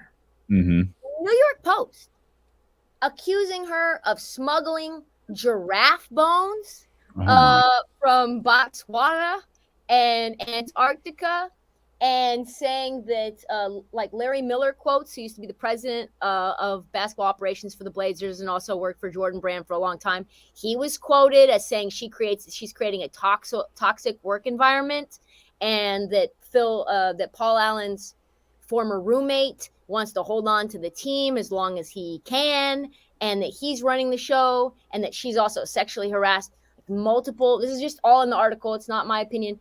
Sexually harassed multiple bodyguards, buying them European cut boxer briefs, asking for fashion shows. This is all in a 5,000 word piece by New York Post that you can find right now. It came out today from an anonymous author. Only written 2 articles for the Post. One was a PR spin job on Brian Williams, noted journalist / liar, about when he was saying he was in the helicopters at war and that whole thing. So it was one piece of that, and then this one. And I thought to myself, a la Brian Windhorst, why would they do that? And all I could think of is Phil Knight is just a gangster. He wants that team, and he wants it now. Came out with that memo saying she's not selling the team for 10 to 20 years, which is wild. And this New York Post piece comes out the next day. But you know what's really funny about it to me is the part that got clipped and pushed out on the sports notification websites. She ghosted Damian Lillard. That's the one. That's of all of that stuff. No mention of giraffe bones. No mention of that. That's like the least interesting thing to me. I was like, literally, if you get on your Google machine, Chatty House, you guys go back. If you Google 3 words, smuggle giraffe bones, because I wanted to know what you would do that for. The only thing that comes up is Paul Allen and Jody Allen. That's the only thing. That's amazing. There's no one in the history of life has ever been accused of smuggling giraffe bones except for them. 72 pounds of giraffe bones were found and destroyed. It is never, ever boring when you join us. Go enjoy Summer League, and we'll talk to you next week. Thank you. Do you guys want any recon? Is there a player between now and then? Both of you guys can choose one. I will get up-close footage, and I will give you my in-person TK scouting report. Hammer, any recon? Yeah, Jaden Hardy. All right. Oh. The guy that the Kings drafted and then sold the pick. Dang. Yep. Yeah, Jaden Harvey. And go watch Keegan Murray so you can appreciate him a little bit. I will. I'll watch that. I'll let you guys know. Benedict Mathurin will be in about 30 minutes. Yeah, that's tonight, right? Yeah. Okay. All right. Today for us West Coasters. Yeah, we are West Coasters. I said tonight when I clearly said 3 o'clock earlier. Well, good stuff. We'll be following the feed. We appreciate you, homie. Talk to you. Bye. All right. Trysta Krick, Bet MGM tonight. James is going to step into a press conference. We're going to step out. We're going to regroup. When we come back, don't go anywhere. You'll hear from Monte McNair. You'll hear from Kevin Huerter. You'll hear from Malik Monk. That's all coming up next here on ESPN 1320. All right. I'll see you soon. Okay. Thanks, James.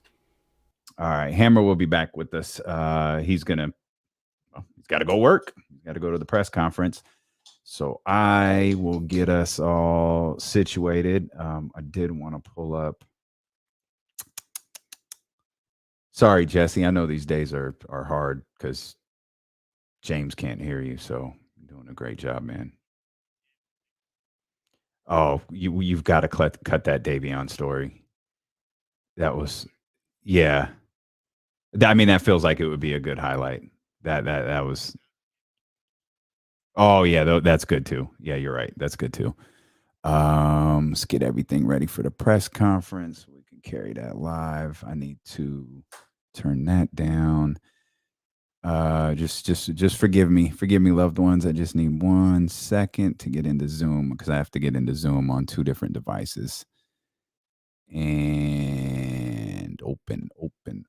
There we are. All right. Man, Dame Lillard living that good life. What y'all drinking tonight? I feel like feeling like doing something a little different, man. I'm feeling like old fashions tonight. Let's see, share screen. Make sure I got this, and boom, we're in there. All right, perfect. We are ready to go. I do want to point. Oh man. I would like to think so, but I don't know if. Oh, that's it. Yeah, y'all can't hear. Chelsea makes a great point. He's going to show up on SmackDown tonight. Then, now, and forever. What? Why is this happening? All right, we've got action over here on the press conference. I do want to point this out. NBA Rigged, I appreciate this, man. Thanks for noting that. Appreciate the love, man. I don't know if you're still in here hanging out, but thank you for that, man. That means a lot. I miss my girl every day, man. Every single day. All right. Boom. There we go. We got press conference action. I'm going to go. I'm going to say they're on time. I'll take the under, which was probably a dumb thing to do because they're in Vegas. I'm going to take the under. I think they're on time. Oh, that would be phenomenal. Oh, that would be so good if Monte McNair's hungover. Yeah, nothing a few giraffe bones can't fix. Good call there, Tony. Oh, man. Yeah. Cold world. I feel like this is going to sting some people a little bit, to be honest. I feel like that one is really going to sting some people. Let's see. Got the volume up here. Got the screen up. Oh, yeah, man. We're good to go. Oh, did he? Bryce, that's fantastic. I just got a bottle of Bumbu. Oh, Bumbu Black, the XO. Straight, bro. Special ed, just go straight, homie. Just let it ride. If you got a cigar, ride with that too, man. That's perfect. That's what I was drinking last weekend. The XO and a cigar. That's the way to go. Leezy, you're in charge of the cough count. You're in charge of the cough count. And listen to Bob, man. Hit the like button if you will, please. Hit that like button. I'll just leave that up here. There's no reason not to. All you're really seeing is people walk by. All right.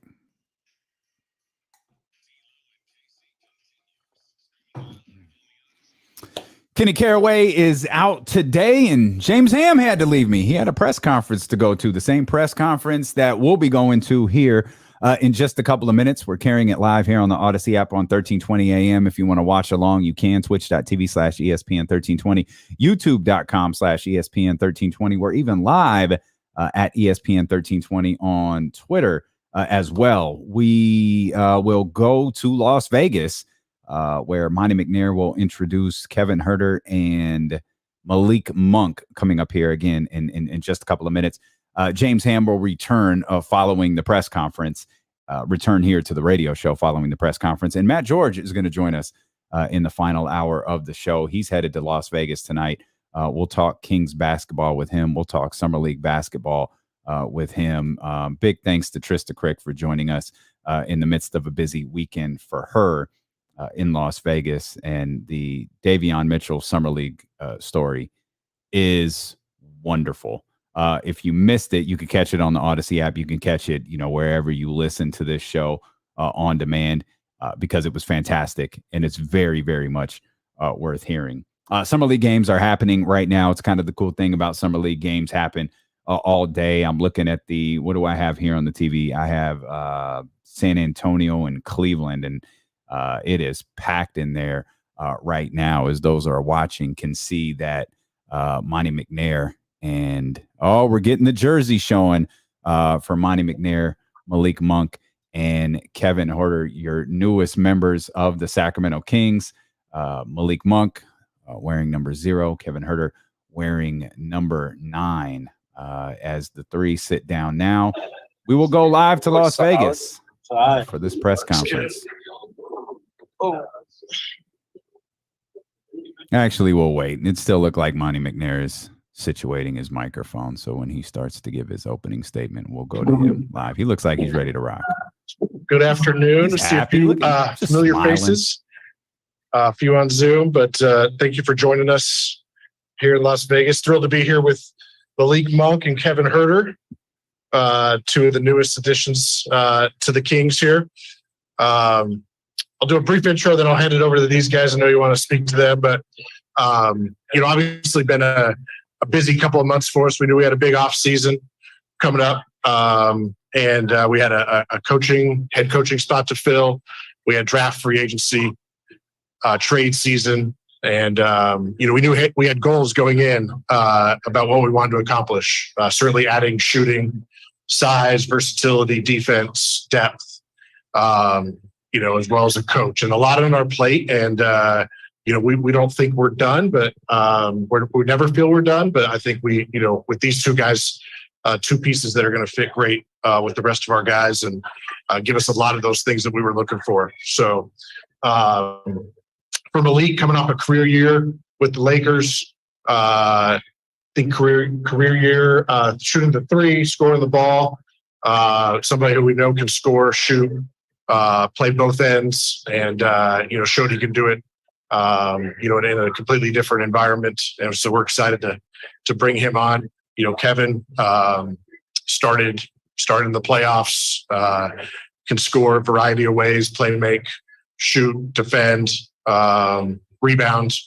And so we think with these two guys, in addition to the guys that we all know and we've talked about, adding Keegan, adding Coach Brown, like I said, still more work to do as we go into the season, into next trade deadline. We never think we're done, but we're excited with where things are at.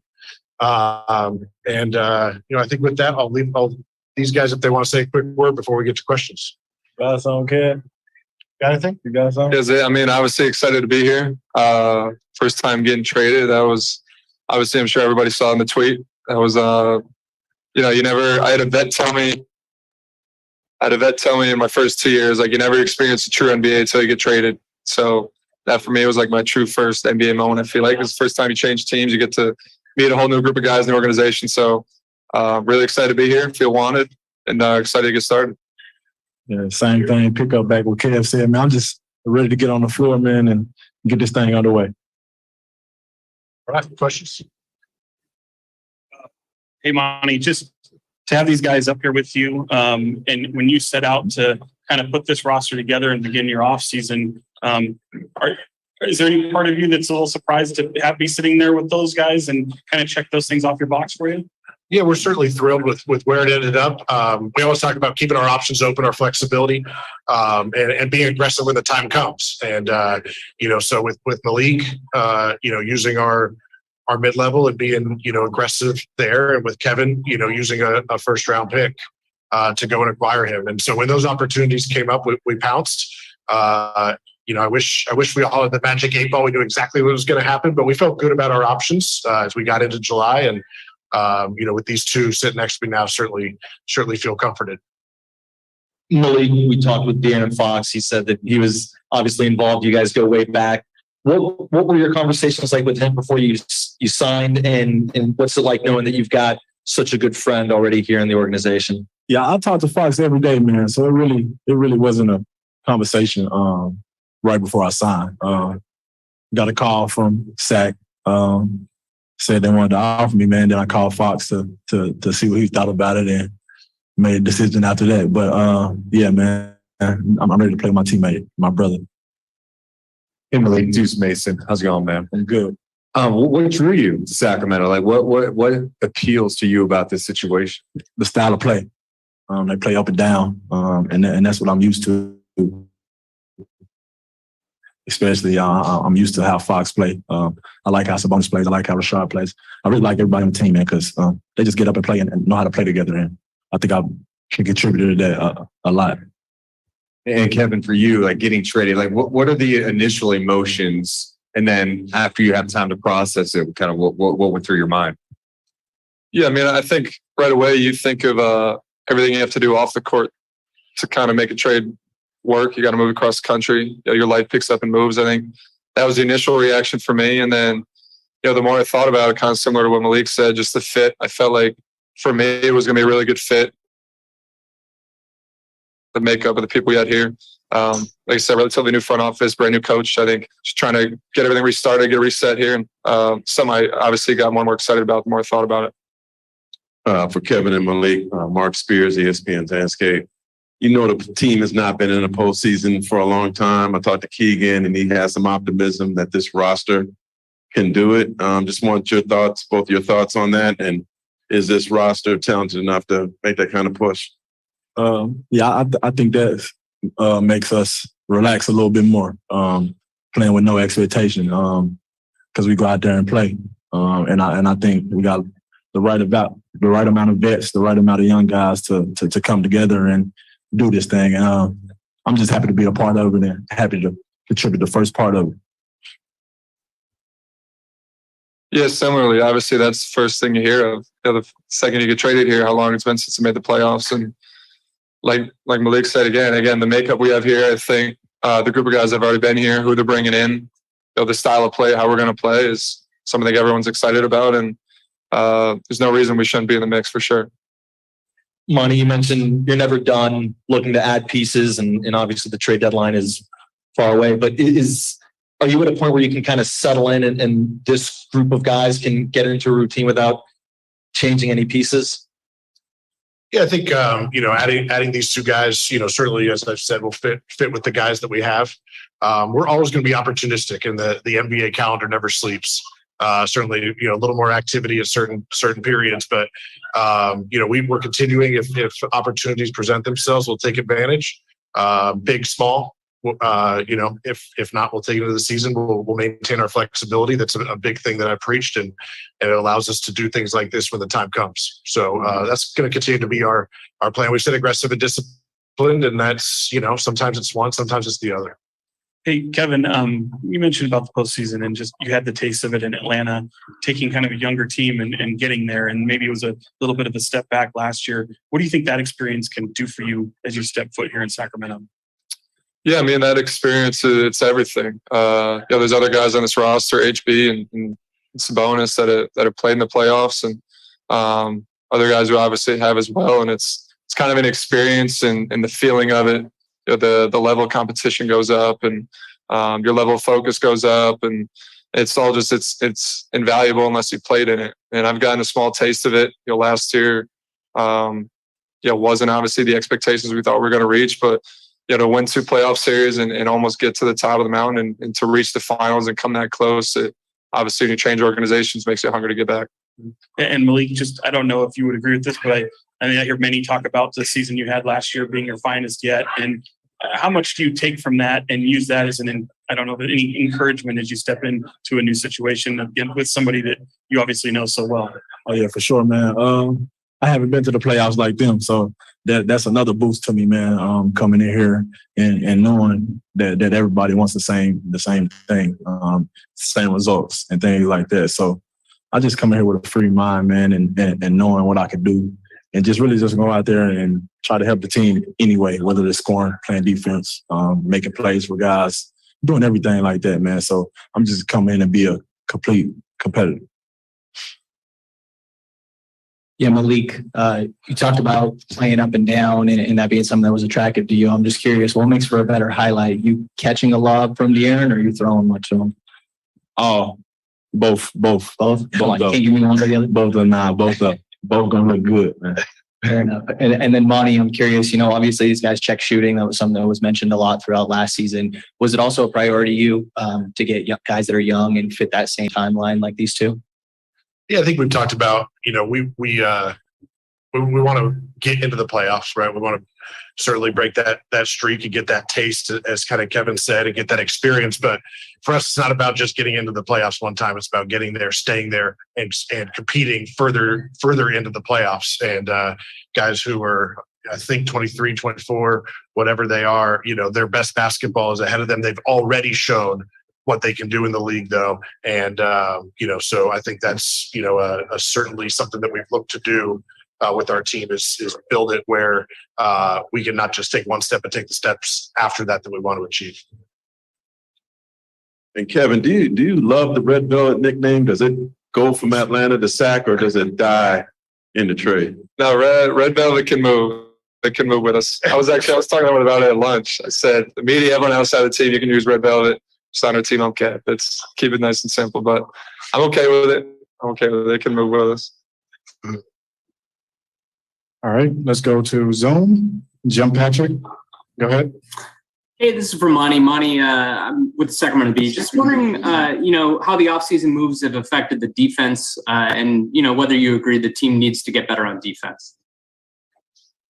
Yeah, we know we have to improve. We have to improve on both sides of the ball. We've talked with Coach Brown about that. He's addressed it at his press conference. Our team is going to defend, but we have to score as well, and we got to improve on both ends. I think last year neither side of the ball was up to par, and we're looking for improvements, and we think these two guys will help. We all know about their shooting, but I think defensively underrated, and guys that can, that Coach Brown's excited to get on the floor and see what they can do on both ends. All right, James, go ahead. Yeah, first up for Kevin, are you more of a 2 or a 3 at the NBA? What do you feel more comfortable at? What position? The NBA is positionless. For me, it's 1 through 4, whatever you want to call it. I think I can guard 1 through 4. For the most part, play 1 through 4. I want to play with a good group of guys. I want to play with 4 other guys on the court that want to be unselfish, move the ball, buy into whatever we're doing team-wise, defensively. And so however that fits and your guys 2, 3, 4, I'm cool with it. And for Malik, you guys, it looks like you're going to have a pretty good competition, not only for minutes, but maybe even for starting jobs. Just how much are you looking forward to the competition level here? Again, it's the NBA. You have competition every night. It's both in practice and during the game. So it's really nothing new to us. Yeah, that's the game of basketball, man, competing. So we all want the same goal. So it really don't matter. I think we both going to go out there and do our job as best as we can. All right, Sean, go ahead. And for Malik, you started your career in Charlotte playing for MJ, and then you went to LA and played with LeBron. What were those experiences like, getting to learn from 2 of the greatest to ever play the game? Oh yeah, man. Life-changing experiences for both aspects. with Jordan being the owner, I seen things from that side, and while LeBron being a player, I seen things from his side. So I got a lot of life changing experiences with those guys. And for Kevin, kind of a follow-up to Mark's question is, you seem to have a lot of nicknames, not just Red Velvet, but also Red Mamba, K-Von. Which is your favorite nickname, and how do you want Kings fans to refer to you as? I guess that means not one is like fully stuck yet. I guess if I got 3 or 4 of them. So I think my favorite one when I was in Atlanta was the K-Von. I think that was just something that, if you know Atlanta, you know the people there, I think that was something that was kind of funny. They took Kevin and made me Atlanta's version of Kevin, which was K-Von. So I think that one can stay there. But past that, it's really whatever you guys like, whatever you feel comfortable with. Thank you. Matt George. Hey, Malik, I got one for you really quick. From the time that you spent with De'Aaron at Kentucky to where his game is at now, what do you think is the most different about him, or what has improved? Just how do you assess the growth in De'Aaron's game from your time together then to now? Oh yeah, he's been playing this game for about to be 6 years, man. So he's just a well-grounded player now. He knows when to go, when to score the ball, when to get the team involved, when to do everything, man. He just became a way better grounded basketball player, and that's what I seen most from him. So it's not really one thing he done great; it's everything. So, Christos. Hello, guys. Malik, question for you. After such a productive season with the Lakers, from personal standpoint, what are you would like to carry over to this season and help you to raise the level of your game with the Kings? Say that last part again for me. What would you like to carry over from last season and raise the level of your game with the Kings? I can't hear him. What would I like to carry over? Oh yes, okay. Everything and plus more, man. I think I need to do a little bit more. Everybody knows that. I think I need to do a little bit more on the defensive end, but that was the first call. That was the first words Monte, Mike, and everybody said to me when they called me was, you got to pick it up on the defensive end. I think that's what I'm going to carry over the most from last year that I didn't do. Kevin. You too. That was for me too.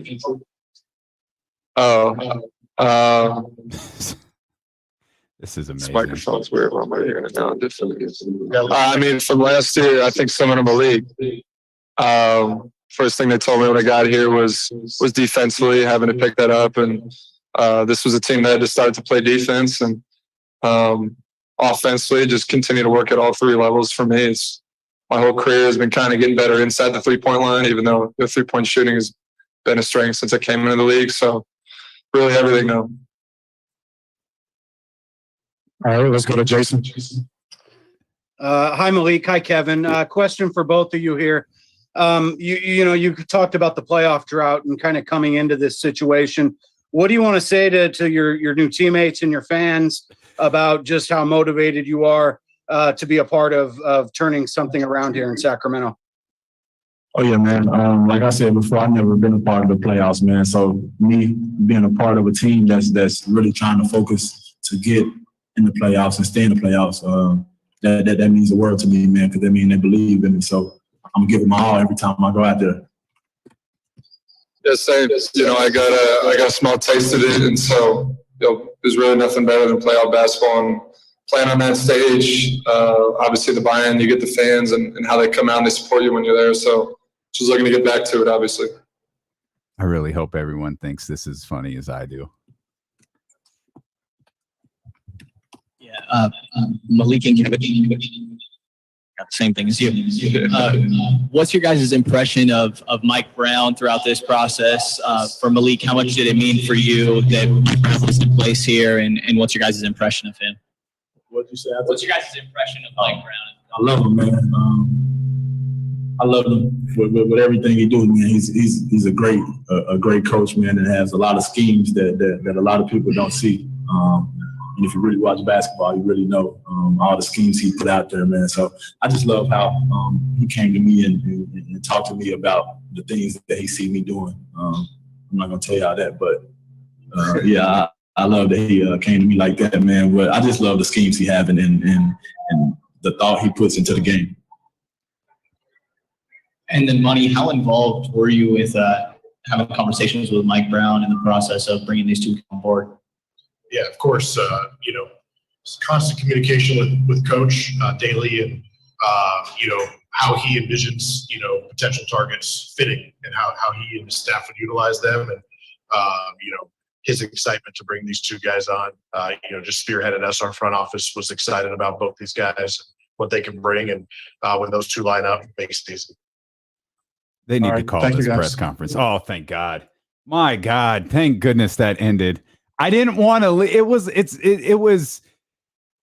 entertaining because it was so bad. Like I didn't want to leave it.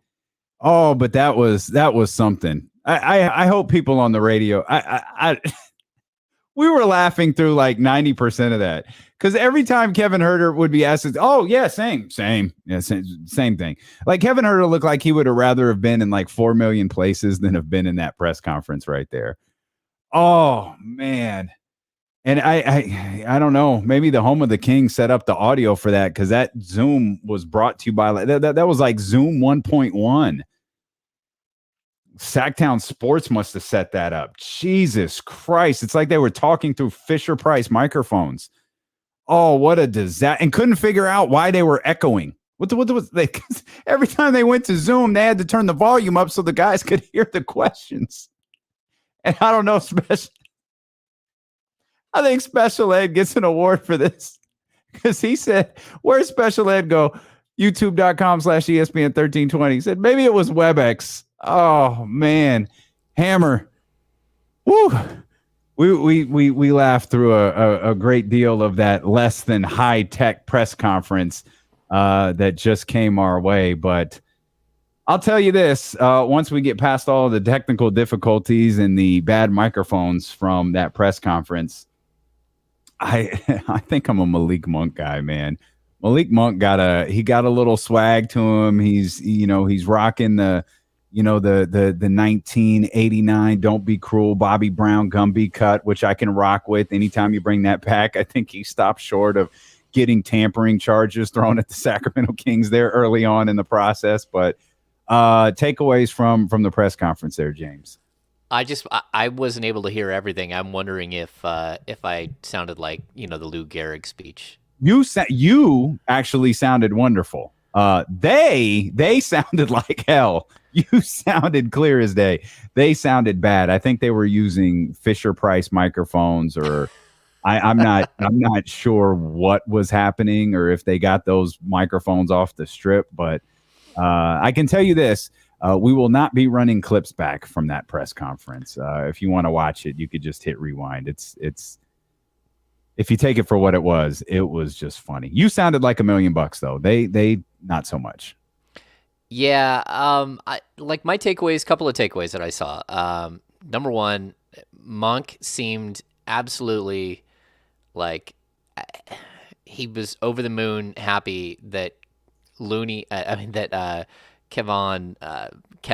Huerter has so many nicknames. He just thought it was the funniest thing ever. Every time they asked a question like, "Are you Red Velvet?" You look over Monk like, "Oh, call him Red Velvet," and then like the cave on. You could just tell like he was fully entertained, and I'm intrigued by that. I asked about the competition that's coming, and that's kind of like it's what I'm hoping for. Like because you think Monk kind of too cool for school, thinking everything's funny. And then Looney's going to go. Huerter's going to go out there and win the starting job, and you're not going to think it's funny anymore. So I found that was funny because they both like looked at each other. Like when you asked the question, they both like turned to look at each other, and no one really said anything right away. And then Kevin Huerter's like, "Oh, yeah, it's competition. We're used to that." Competition, yeah. I thought overall that's why I hate doing press conferences in Vegas. It never really does work out. The fact that we're able to pipe in on Zoom still is sort of the modern NBA. It's where we're heading with media, and I think it's a good thing because now, like when you don't get to travel, when you don't get to travel on the road, you can still be part of the conversation a lot of the time. Not for everything, but for a good portion of it. You don't just have to wait around to see what gets played out on TV or what gets posted on the internet. So I think that's good. And then I thought the other thing that was interesting is Monte kind of, made sure everyone knew that they don't think they're done. That they are going to keep trying to build this thing out. No one asked him about Sasha. Again, like the audio and raising your hand on Zoom is a little different. So I didn't want to ask a bunch of questions. But no one asked about, whether Vezenkov is going to come over or not. And I think that's still to be determined. Overall, like it's your standard press conference. They held jerseys up and all that stuff. Is the Sasha thing? I mean, it's cool. Is it really a big deal if Sasha Vezenkov comes over or not? No. Okay. Thank you. Because I feel like, it's part of the story. It's a part of the off season. So we talk about it. But I also feel like I don't want it to get, because we brought him up a couple of times, and he's coming to Las Vegas. He's not coming to Las Vegas. They're gonna have to meet otherwise. And I was like, I don't want to build this up as if like this isn't Peja like coming over, or Ricky Rubio or one of those. This is like maybe he can help, maybe he can't. I'm not. I think some of us are pretending like we know the kid's history. I don't know nothing about this guy. Before this deal was made, I had never heard of him before. So I just wanted to kind of lay that out. It's probably not that big of a deal if he comes over or not. No, he's probably the 9th or 10th man in a rotation. I mean, if he makes it to that, he's got to, if he were to come over, he'd have to beat out Chimezie Metu and Trey Lyles for minutes. And on top of that, I expect Keegan Murray to play at least 26 to 30 minutes at the 4. That only leaves, a certain amount of minutes, that 22 to 18 to 22 minutes. And I think Rashawn Holmes is going to eat some of those minutes. And then you got Lyles, and you got, you just have, you got Harrison Barnes that can go over and play the 4. It's going to be tough to get minutes on that front line either way. I think there's possibility that he fits better than both Lyles and Metu. And, whether that means he's a better player or he just fits better with this roster, that's a possibility. But at the same time, I don't think it's a game changer whether he's there or not. I think he could be part of something. He could average 8 to 10 points a game as a nice reserve big man that gets out and runs and does some of the little things well, and he's mature. But I don't think he's going to change how the season goes at all. You think he does fit better or could fit better? I think he, like on paper, he does fit better than both Lyles and Metu. He's a better 3-point shooter than either of them. He's a better off-ball cutter. He's a guy who gets out and runs the floor. As far as defensively or as a passer, I think, those things he needs to work on and all that. But overall, I think he just kind of fits the flow of what this team is trying to do better, specifically because of his ability to shoot the ball. Okay. There's a couple of more things that came up in that press conference that I want to run by you. We're going to step out. We're going to regroup. We're going to get our ears retuned for normal conversations after that dynamic press conference from Las Vegas. But the guys did say a couple of things that got my attention that I want to talk to you about. We got Matt George joining us at some point in the next hour as well. We're going to close out this week strong here. Is D'Lo and KC. James Ham filling in for Kenny Caraway here on ESPN 1320. Good stuff. Good stuff. Good stuff. It's flown by. Yeah. Holy cow, it has. Yeah. I mean, I thought McNair was interesting. Happy. It was happy. He's up there smiling, and he was happy. Yeah, I definitely once he said Kayvon, I don't know why it Looney's name pops in my head now instead of Kevin Huerter. It's weird, but oh well. Well, Kayvon, yeah. Yeah. I like that nickname. I think that's a good nickname. Yeah. Kayvon. It's funny.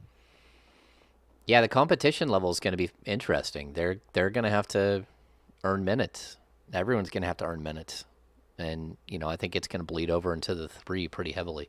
James, you're a coward for not just asking, hey, did you get an extension yet, bro? That's a sidebar question. Hey, Monty. Give him the old DeMarcus Cousins. Hey, so you sticking around or no? Yeah. For those that are watching that don't know, we're a radio show. So we're in commercial during the radio. That's why things kind of go quiet like twice an hour. I feel like some people tune this in thinking like it's a podcast and we just keep talking and talking and talking. No, we're a radio show. We take commercials twice an hour. This particular moment, we're in commercial. And welcome, by the way, for all of the new viewers and subscribers. Become a subscriber if you're not one. And for the love of everything, hit the thumbs up before you go anywhere. We got to pass 400 today, man. You guys are crushing it. We're at 345 right now. I feel like we should easily get to 400. Easily. Yeah. Easily. Yeah, and subscribe. To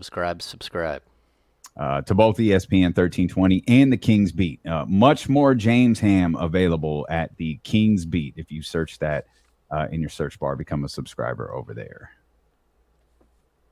It's funny, I use my mic setup here to ask questions, but then, I was trying to record the whole time, and it didn't seem like there was a lot there. No, there wasn't. The most likes one of my videos have gotten. I don't know, Lee. Oh, you've had some strong nights. It's probably one of your live shows. You've had some pretty strong nights over there. Yeah. Manage videos. I will say this about you guys. We used to beg to get to 100 likes, man. Now I'm begging you to get us to 400 likes. So we appreciate how much you guys have allowed these streaming platforms to grow and thrive and bring you content and Kings content, NBA content, 49ers content. We appreciate it. 372. 266 on a regular show, on a live show, 372. Very nice. And that's the latest one. Our latest live show. That was a couple of nights ago, right? That was Tuesday. Yeah. Okay. Yeah. We did Tuesday. We did every Tuesday, every Thursday. We're probably going to switch it up and go like Monday and Thursday. But it's just easier because I have radio on Monday, Wednesday, Friday. Mm-hmm. So. What was Monk's nickname? That's Cap. You guys were begging for 69 likes for a while. I was begging you to get us past 69. Just get us to 70. You guys, Roddy would get us to 69 and be like, okay, we're done. Everybody stop. God of Dunk. That is Malik Monk's nickname. God of Dunk. Yeah, Rory just put it up there too. All right. A lot happening there. Appreciate that. All right, we're coming back. Nice.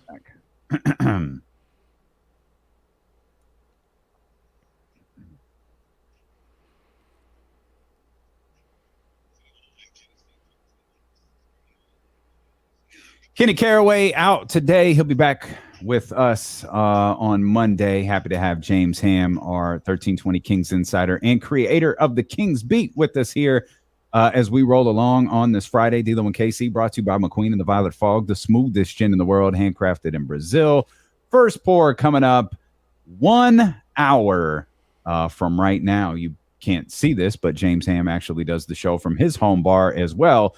So his first pour coming up 1 hour from now. You're an old-fashioned guy above all else, aren't you? When I'm at home, I drink a lot of old fashions. But I don't like ordering old fashions at restaurants unless I know that they have good cherries. Cherries are key. Cherries are definitely key to a good old fashioned. Yeah. Old fashions. I drink a lot of dirty martinis. I like Pinot Noirs. Yeah. You are a wine guy. Yeah, I'm a wine guy. Wine and vodka primarily when I'm out, and then when I'm at home, I drink old fashions quite a bit. Not a big beer drinker. What bourbon do you use for old fashions? Woodford Reserve is one of my staples. Basil Hayden. Yeah, I got a few others here. I probably have like maybe 9 or 10 different whiskeys right now that I've got, but those are sort of what I like to make stuff out of. I will say you also gift very, very nice whiskeys as well. Speaking from firsthand experience, you brought it. I brought you Scotch. Scotch. You did. Scotch. Yes, you all day long. Yeah, she brought a very nice, bottle of Scotch over. Back to the press conference. We talked about like it's a regular press conference that you get in the NBA. It's not like state secrets are going to be divulged, but you just look for things that kind of stand out to you. One thing that, and I think it was our man Mark J. Spears who brought this up, and Kevin Huerter mentioned it, and Malik Monk did as well. Everyone is very aware of the postseason drought here. And I think it was Huerter who said, yeah, the second I was traded, like that was the first thing that was brought up is the playoff drought. Like like that's where we are with this team. That is the identity. We talk all the time. What's going to be the identity of the Sacramento Kings when they take the floor? I have no idea. I know what the identity of them is off the floor, though, and it's the fact that they've missed the playoffs for 16 straight years. And that was very, very clear today. Yeah, it's kind of like when you're traveling in Europe and, they pull out your passport and they open it up and they stamp it with the country code. When you get off the plane in Sacramento, they stamp you with like a 0 for 16, like 16 straight. Like that's what happens. You get hit with the playoff streak. I think they might even like have like a small brand that they put on like the bottom of your foot or something. Like, you're part of the 16 straight now. We'll revisit you next year. Brutal. It's just as soon as when he said the line about it's the first thing someone brought up to me. It's like, ugh. That's gross. Like that sucks, dude. Like that's what this organization is known for. They're known for this playoff drought. And I'm not saying they're deserving of anything better, but like the Kings are tied to Sacramento. That sucks for us. Like it's the only sports team here, and all it's known for is the fact that it's missed the playoffs for 16 straight years. Yeah, I mean, I was born here. So, like, I was born in Sacramento. I was born at the old Sutter Memorial that's no longer there. They tore it down, I think, put up, like, track housing or something. But, that's what this place is known for. I'll tell you a good story. I went to Europe years ago with my wife and some friends.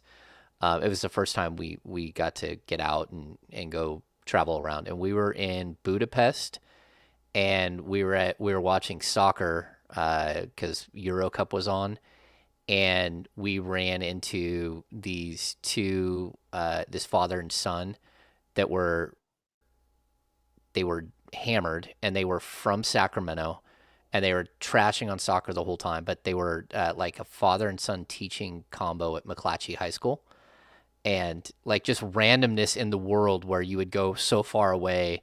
And like the only Americans you run into are literally from Sacramento, and we just talk Kings basketball forever. And it was a long time ago, but it was when the Kings were good. And the son had a plan about signing a little person to the team, and then when you were really thumping someone to bring the little person out to like play on top of Lottie Divac's shoulders. So it was one of those nights. It was one of those nights, but.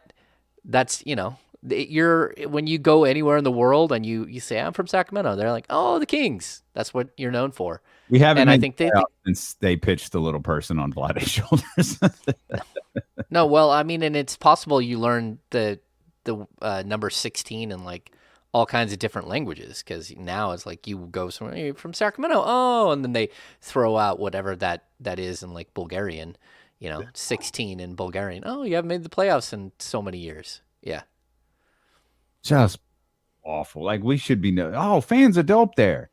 Oh yeah, no, the arena's pop. No, it's you guys 16. suck. That's terrible. You haven't. My son was born 16 years ago. You guys haven't made the playoffs since my son was born. That's awful.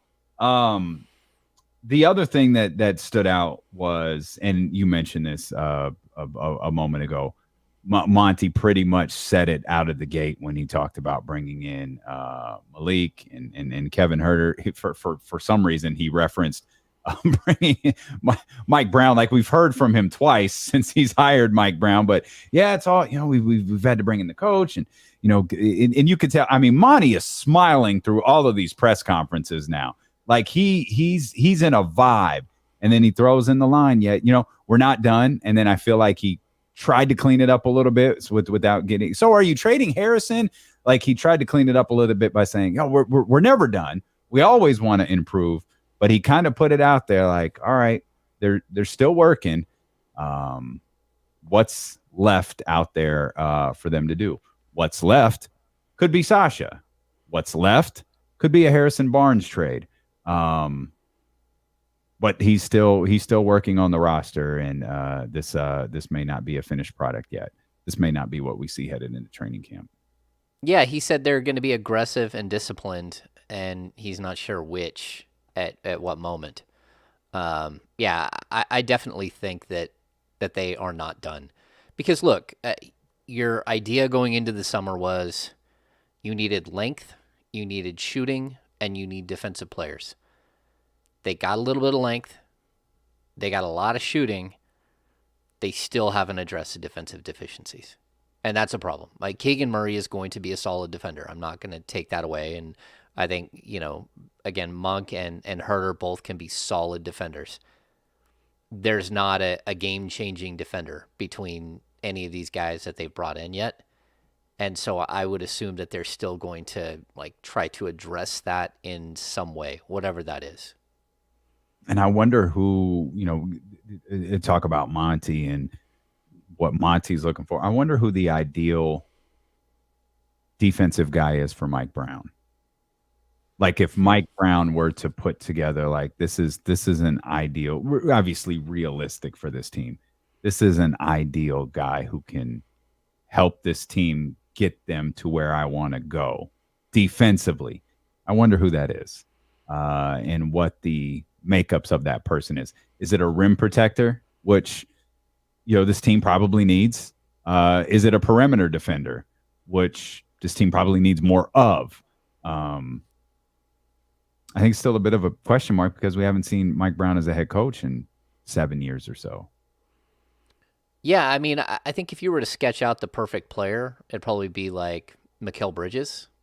Maybe, again, just by what they were able to do with Wiggins in Golden State, how he just turned the page and all of a sudden is a phenomenal defender and still a good offensive player and a good rebounder. Those are guys that you would look at. Like I mentioned earlier in the show, Ben Simmons. There are players out there that really do play defense extremely well and can shoot the three. They need a 3-and-D whatever. And the only reason I add Simmons into that mix, because he's not 3-and-D, is because he's so extreme D. He's so good on the defensive end that you kind of look at him in a different light. You put him in a different category than everyone else, because he truly is. If he's healthy, if he's right in the head, he's a star. Outside of that, I don't think you're going to be able to get Mikal Bridges out of Phoenix. The only way you get him is if there's some monster 3-way trade or 4-team trade with the Suns and the Nets and Kevin Durant going somewhere, and for some reason the Nets just weren't keen on the long-term commitment to a guy like Bridges. So it would be tough to get into a deal. Because they're not giving him up unless they're getting a star to replace him, as far as Bridges in Phoenix. I hate to do this. I'm going to go JR 1998 into Monday Night Raw. Don't you dare go anywhere. We're going to take our last commercial break. We're going to get this last break out of the way, and then we're going to go commercial free till the top of the 4 o'clock hour. Matt George is going to join us during this final stretch. We'll talk Kings basketball with James Ham here on D-Lo and KC and ESPN 1320. All right, we're back on track now. Let me get that break out of the way. Hey, you holding up okay? Yeah, I'm all right. Yeah. Okay, good. I haven't really got up from my chair, but that's okay. Oh, you're going to feel that at about 4:02. Yeah. It's all right. Oil can. Yeah. Oil can. I'm always really stiff. So I don't move very well. I was able to jump up during that press conference, so I'm feeling good right now. Yeah. Did you see Elon Musk backed out of the I did. The Twitter thing? Yeah. One, that's not a bad thing. Two, dude, what a goof. Yeah. I mean, it's a mess. I feel like so many people are breathing a sigh of relief because of that. Yeah, definitely. And big shout out to Jack Cooley. Him and his lovely wife had a new baby, Athena Christine Cooley, born on July 6th. I had a podcast once. What's that? I said that's very good. Congratulations. That's awesome. Congratulations to those guys. And I know Jack follows us on YouTube somewhere. Yeah, he's awesome. We had him on a podcast one time while he was in Japan playing. And his wife was there in the apartment, and we made her sit down and do the interview with us. It's terrific. Yeah. That is terrific. I think He's Kyle, a good dude. Yeah, I think Kyle went to that wedding, if I'm not mistaken. I feel like he did. Oh, interesting. He's a good dude. Yeah. And I think he got enough years in to get fully vested. I think you have to have 4 years, and all you need to do is play one game.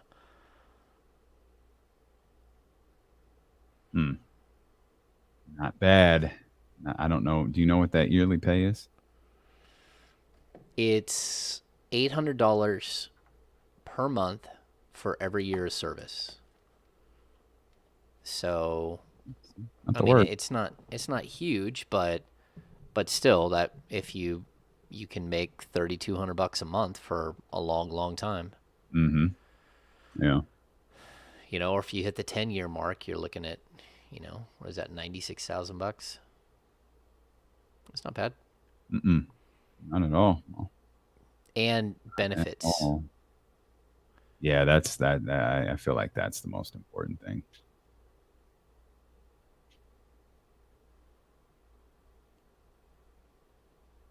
Yeah, Elon Musk might want to focus on getting his car company right.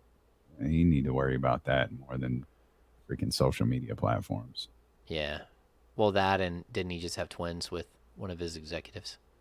Oh, well, there's that. Yeah.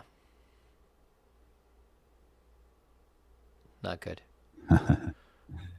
Wait, are Hardy's up to 28 points? Yeah. Yeah, he had like 20 in the third. I just had the box score pulled up. Did I close it? No, it's right here. Hardy has 28 on 9 of 19, 6 turnovers. So Lawson's got 28 too. Man, Lawson's can ball. Live from work. Hey, buddy. Hello. How are you? It's Matt George. I'm good. What's up, James Ham? Your mic's not turned on. Uh-oh. Is it not? I don't think it is. I'm not sure. It's a little hard. I feel like I hear your office. Yeah, like right away I could tell your mic wasn't on. How about now? No. Nope. Is there an on and off switch on it? Oh, it looks like it's lit up on the bottom. Yeah. Hang on. We're coming back whether your mic works or not. I think that's a blow dryer.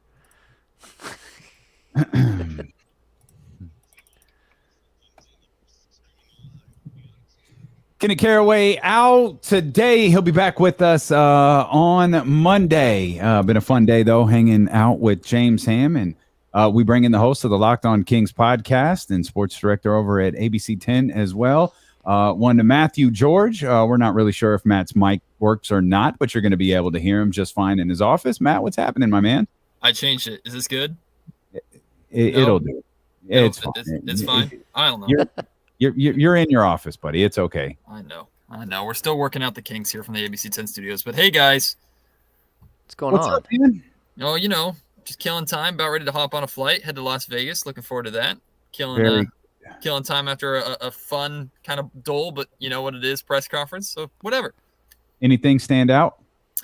Couple things. Monte snuck in at the very beginning, and I know a lot of people caught it.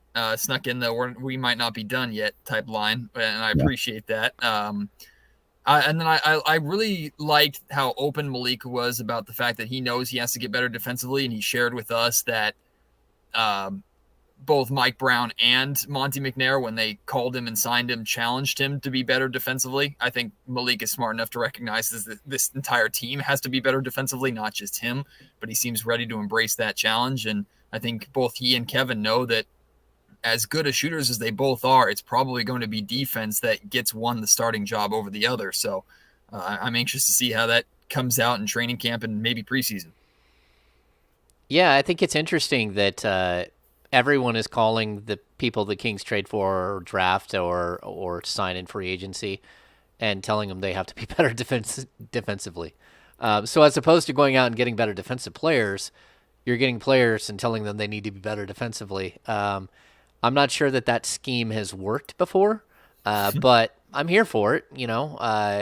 Who do you think, if you were to make a call right now, who's your starting shooting guard next season, Matt?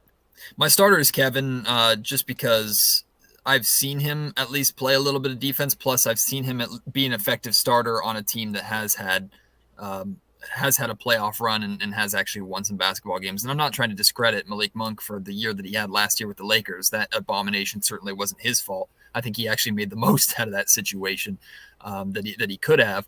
But my pick right now is Kevin Huerter, fully aware that the competition is wide open. And I've also mentioned on D'Lo and KC before that I bet if you ask Davion Mitchell, he believes that he's firmly in the mix for that starting two-guard spot. I don't think he'll get it. The Kings are probably looking at him as their primary point or backup point, seeing as how they don't have another one at this point in time.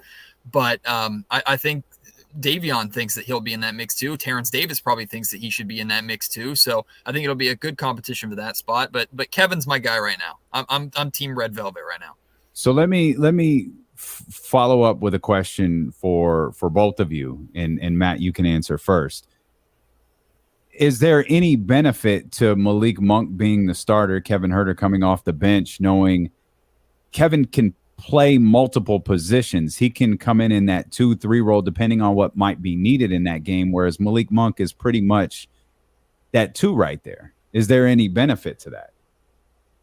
Yeah, I think absolutely there is. I think there's a benefit to either places these guys can play. I know Kevin addressed the fact that he thinks he can guard 1 through 4. I'm a bit skeptical about that, but I appreciate him challenging himself to that, and hopefully he can kind of put his actions and put his defense where his mouth is. But no, I definitely see value to that too. And I understand, this was kind of the Kenny Caraway argument last time I was on. I understand you have this history between Fox and Monk. You have this chemistry, this belief that what they were able to do at Kentucky can carry over here into the NBA in Sacramento. So you want to start them together to give them the maximum opportunity to do that. I hear that completely too. I like the fact that Kevin Huerter also gives the Kings a little bit of security to, if at the trade deadline they want to pursue some kind of Harrison Barnes trade, which I'll believe it when I see it type thing, because I know how valuable Harrison is and how hard he is to replace. But if you were to go a route where maybe you trade Harrison away for another piece that doesn't play at his position, that you think gets you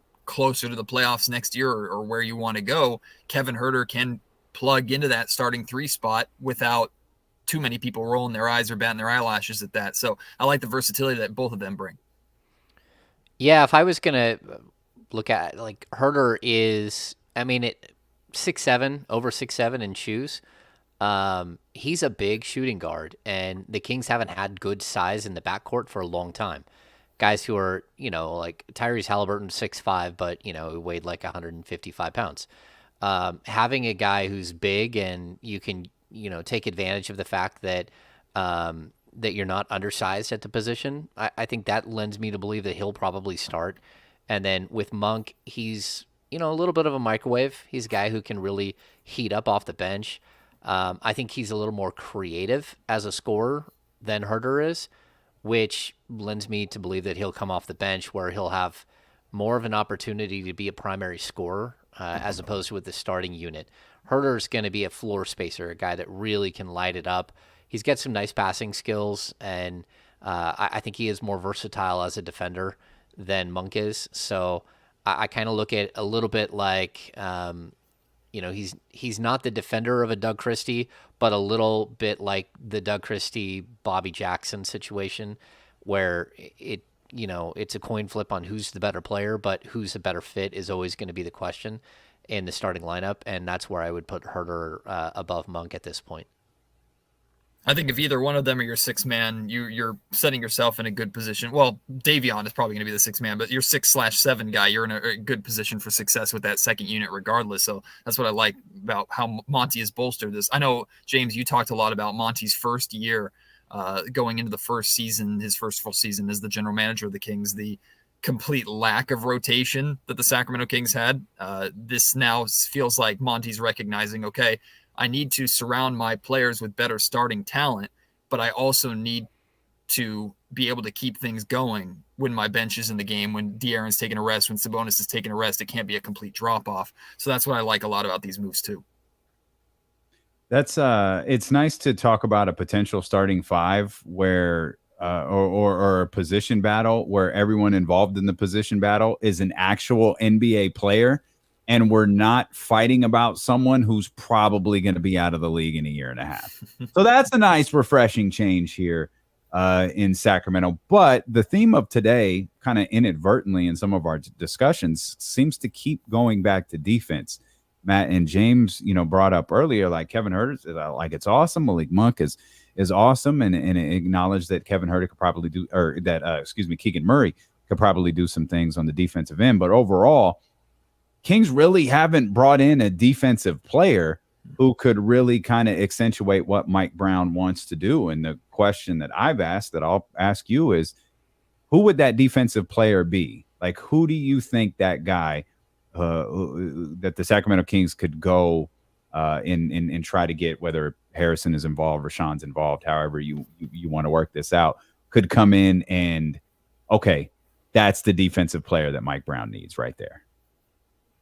James, you got a list? I'm racking my brain trying to think of who's still available, who's out there that realistically the Kings could go out and get. That's the tough part. There's no one. Yeah, that's it. Like that's the thing. Like we outlined this, and James started a Royal Rumble earlier by bringing up Ben Simmons' name, which makes perfect sense, especially if the value being really low and the potential upside in that. But when you really kind of pick this apart, it's like, when it really boils down to it, Mike's going to have to get this roster or something really, really close to it to play defense his way.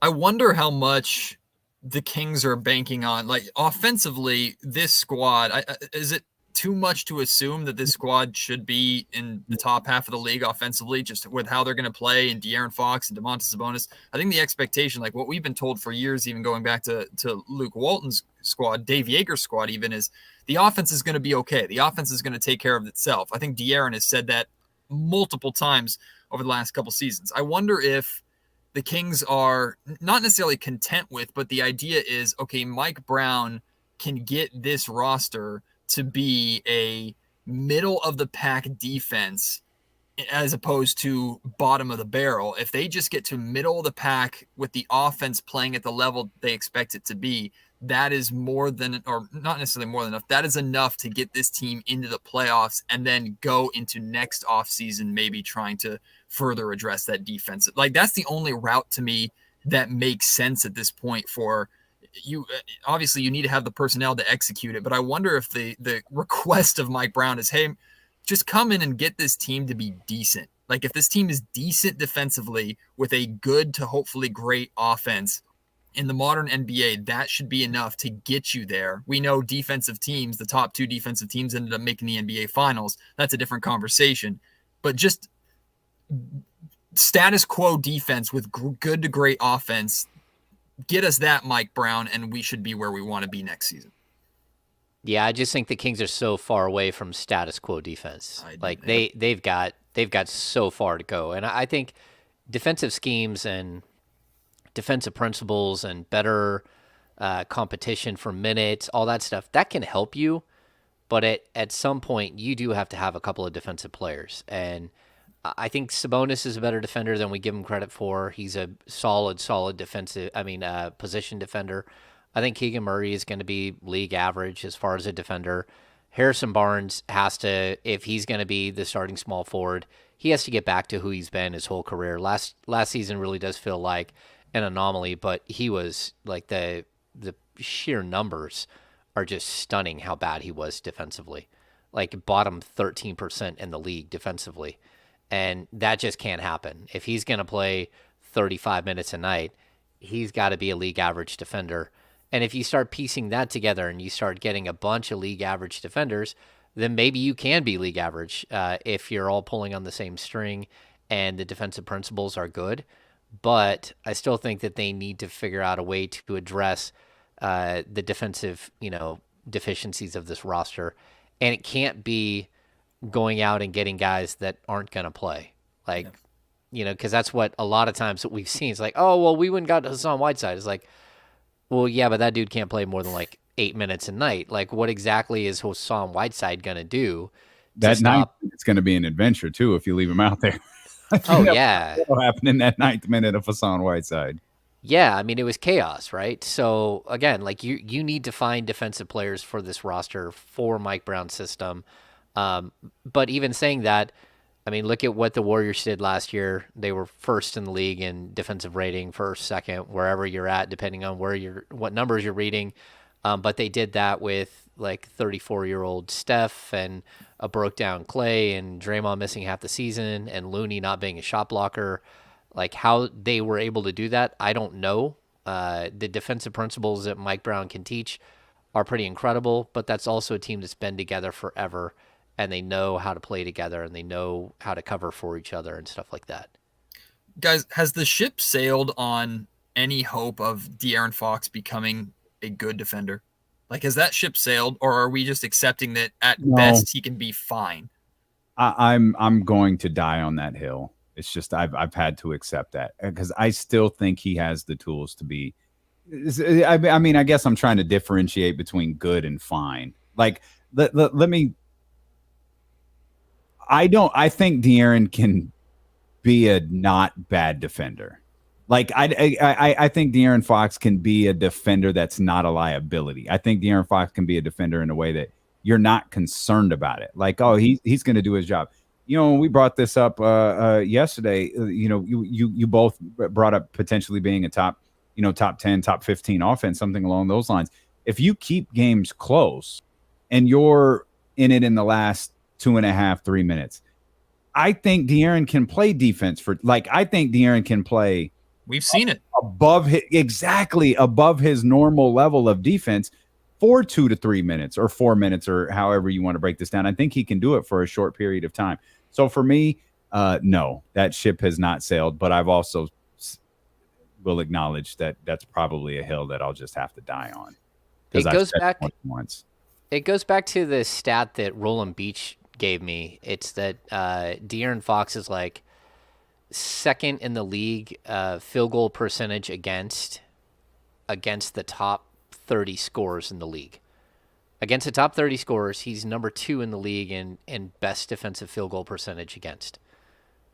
And he's still a bad defender. That's because he let TJ McConnell take him down and just score over him at will. It's because it's almost like he gets up for the big games, and then the other games, the other 65 games of the year, he disengages. Yeah. So there has to be a switch that's hit and that he stays on, and he's got to figure that out. He's got to play better. And I think again, having a player like Sabonis who takes so much of the offensive pressure off you because you're playing off of him, he's not playing off of you.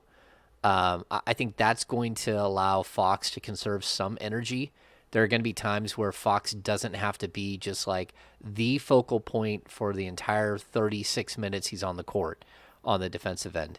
And if you can start having better players around him, better guys like Huerter and like Monk, that should actually take some of the pressure off of him, you know? I guess if I were just to tell you, though, that De'Aaron would remain or is going to continue to be next season. Let's say he gets off to a good start, which is what we're all asking for. He is that leading scorer that the Kings need him to be. Still that fringe all-star that more wins dictate if he makes it versus personal numbers. But I told you his cap defensively for his career, his cap as the guy in Sacramento is just fine. It's not the question is not, is that enough for the Kings to be a good team? The question for me is that acceptable? Or is it okay for the Kings? Do Kings fans accept De'Aaron Fox's best on the defensive end just being a fine defender as the max paid leader of this team? Is that good enough? I don't know. Well, please don't misunderstand what I'm saying here. I'm attempting to just answer that. Dame Lillard just got a like $61 million a year. Mm-hmm. Dame's not a defender. Like, yeah, he doesn't know how to spell that word. I don't. Yeah, that is not. And I think Dame is also at the point of his career where he just hits you with the, "That's not my job. I'm here to hit a three and wave bye-bye. That's what you're paying me $61 million a year over the final 2 years of my contract that I just signed this extension to." So again, Dame isn't De'Aaron, and Dame does enough other stuff to make that acceptable, I think, for Portland and for Portland fans. De'Aaron has to start doing enough to make being a fine defender acceptable. Yeah. Because as of right now, as of right now, he doesn't for a long enough period of time. He does it for like 20 games and he gets us all excited and really happy. But then he gets hurt or he gets COVID or he didn't do it the first 40 games of the season. Like, we need a complete season from De'Aaron Fox. And once we get that, yes, I think fine will be acceptable. It'll be enough.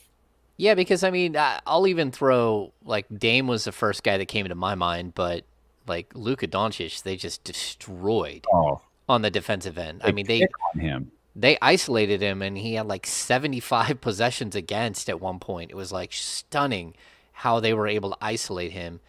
And it doesn't matter. He took his team all the way to the Western Conference Finals. I mean, if you can lead your team on the offensive end, then it's the general manager's job to bring in the players that support your weaknesses. You know, we know what Fox's strengths are, and the Kings haven't even done a good job in the last, 5 years, 6 years of maximizing players to play to his strengths.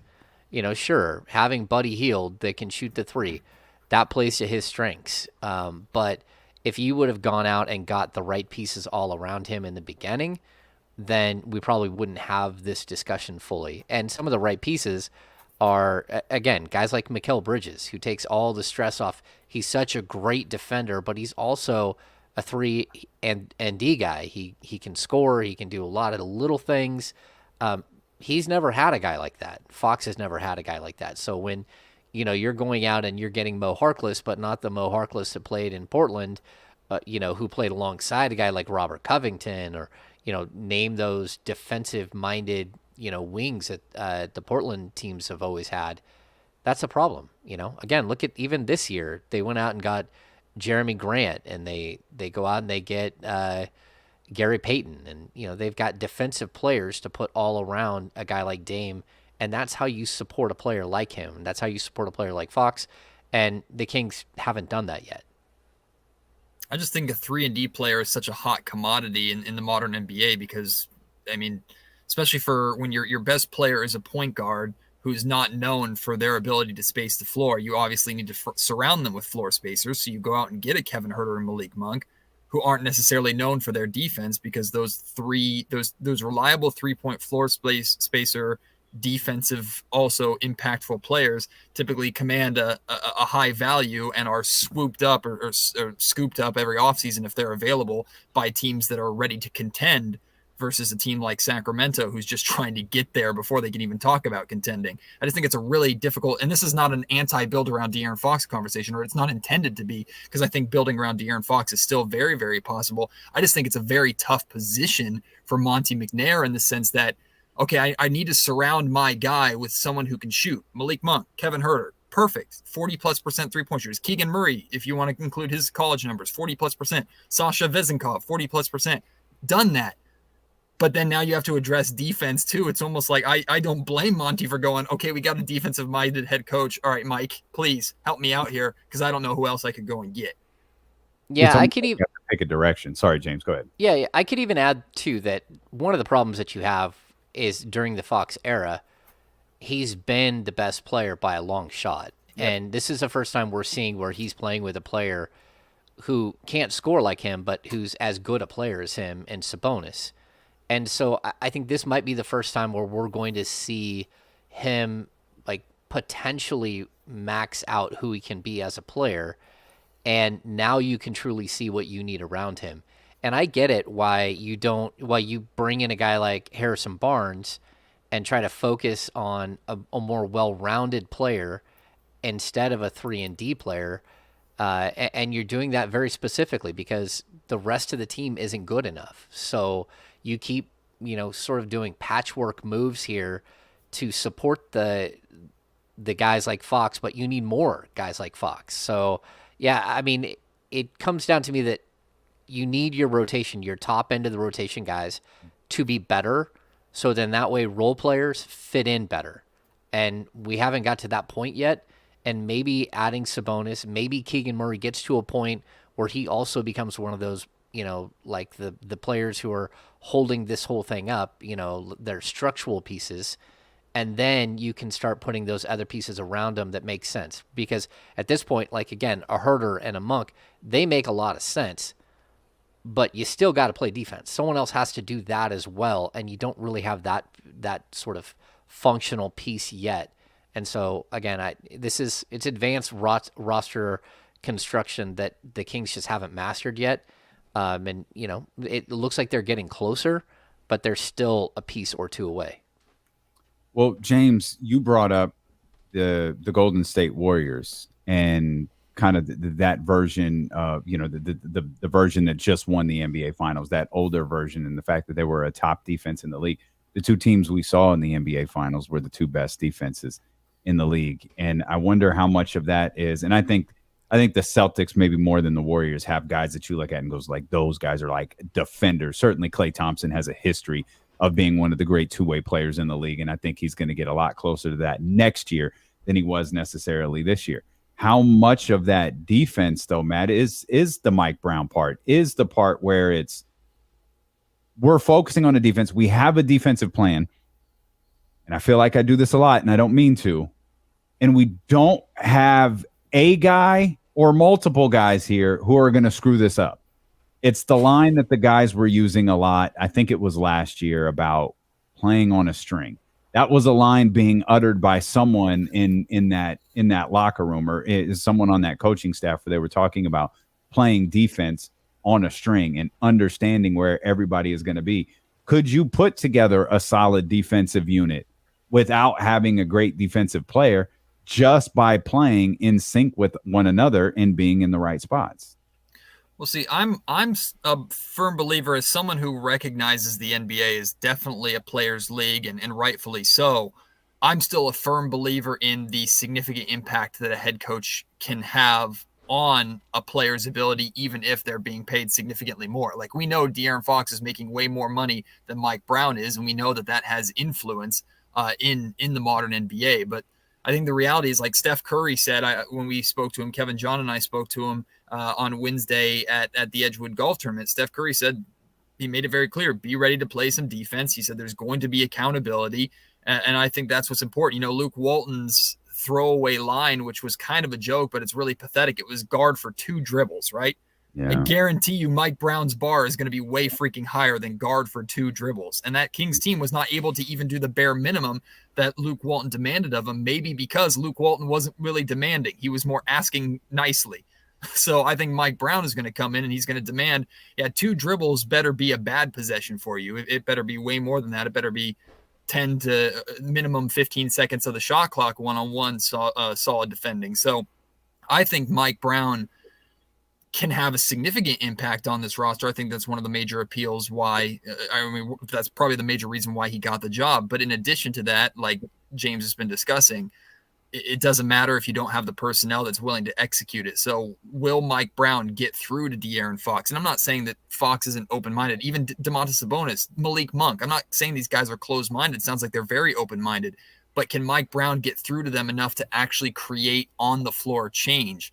That seems so easy to say, but so hard in practice. I don't know too many players that I could list off that we've seen completely change the way that they play or pick up on a bad team, especially the best players, pick up on an area that they're deficient at because of the impact of a coach. It just doesn't happen very often, but the Kings are almost relying on it to happen, and I think it can.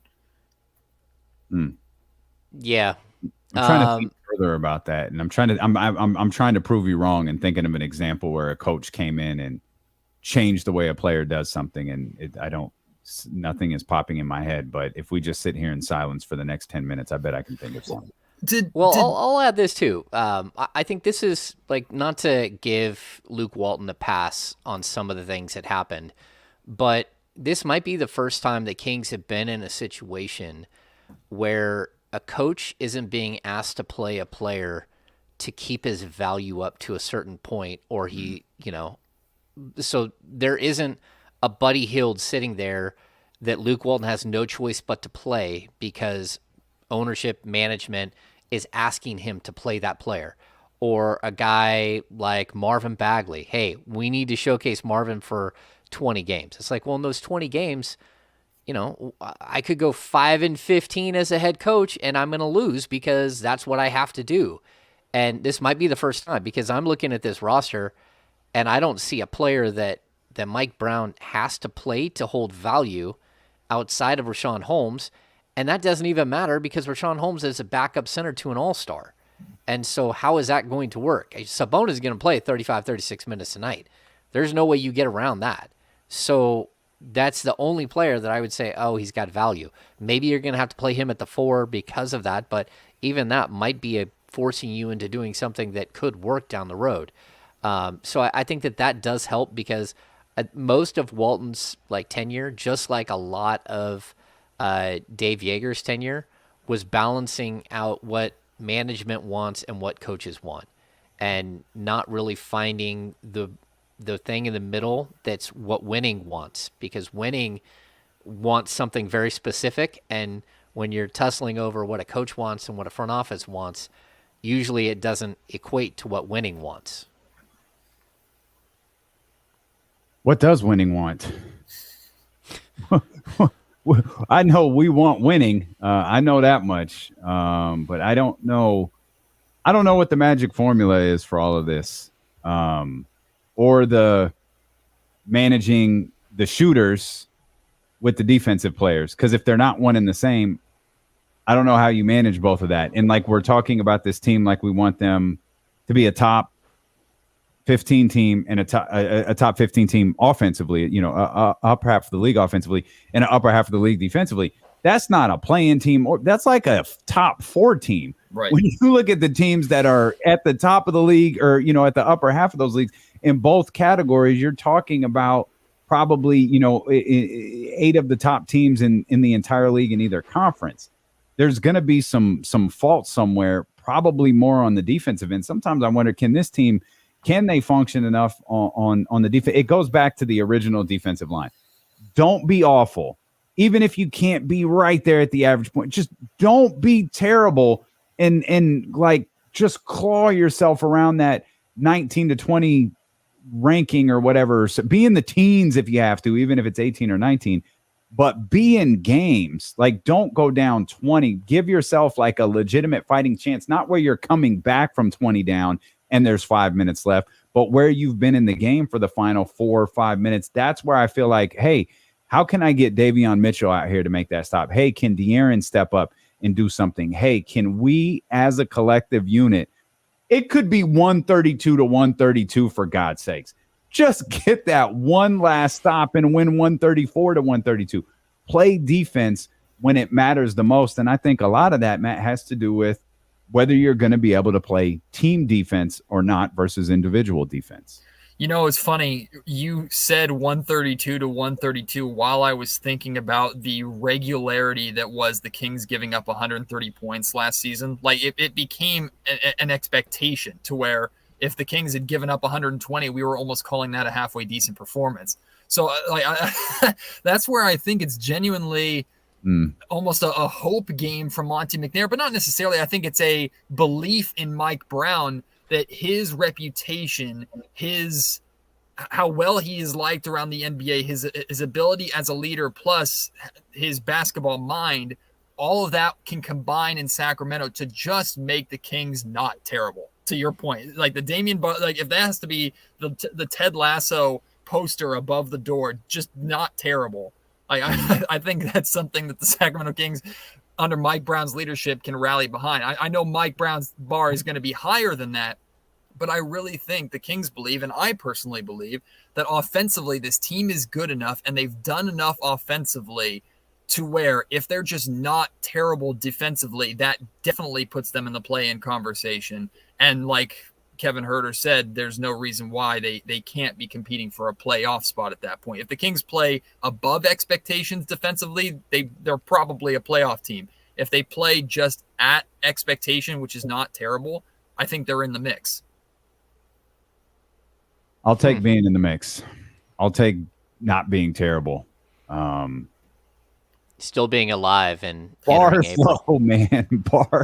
Bar is so low, yeah. But this is the most. I mean, this is the best roster they've had in a long time, just as it stands right now. No matter what happens, Matt, where are you at on this? This is going to be a topic of discussion until either something is done or it's not, one or the other. What is your preference with Harrison Barnes right now? Like, let me rephrase that. What do you think is best for the Sacramento Kings in terms of Harrison Barnes right now? I think the best for the Sacramento Kings is Harrison Barnes remaining a Sacramento King. Like I look at the history of the Kings, how difficult it's been for them to fill that position, with the exception of like the Rudy Gays and Ron Artests of the last couple decades. Like that has been a wasteland position that Sacramento has struggled to fill. Even when Harrison has been here, they've still struggled to fill that position somehow, just with a little depth at that position. Plus, like D'Lo, we've discussed this a lot, both on Locked On Kings and on D'Lo and KC. Like, find me a trade where you move on from Harrison, you get someone back that plays his position that's equal to better, who's also younger on a better contract.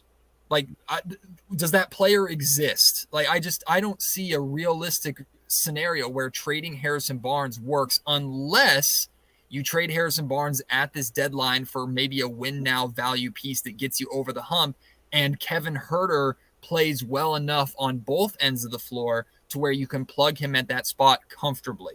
I don't know is it a realistic expectation? I'll throw this back at you two. Is it a realistic expectation to ask Kevin Huerter to provide a Harrison Barnes level of production as a starting three? Is that way too much to ask, you think, or is that realistic?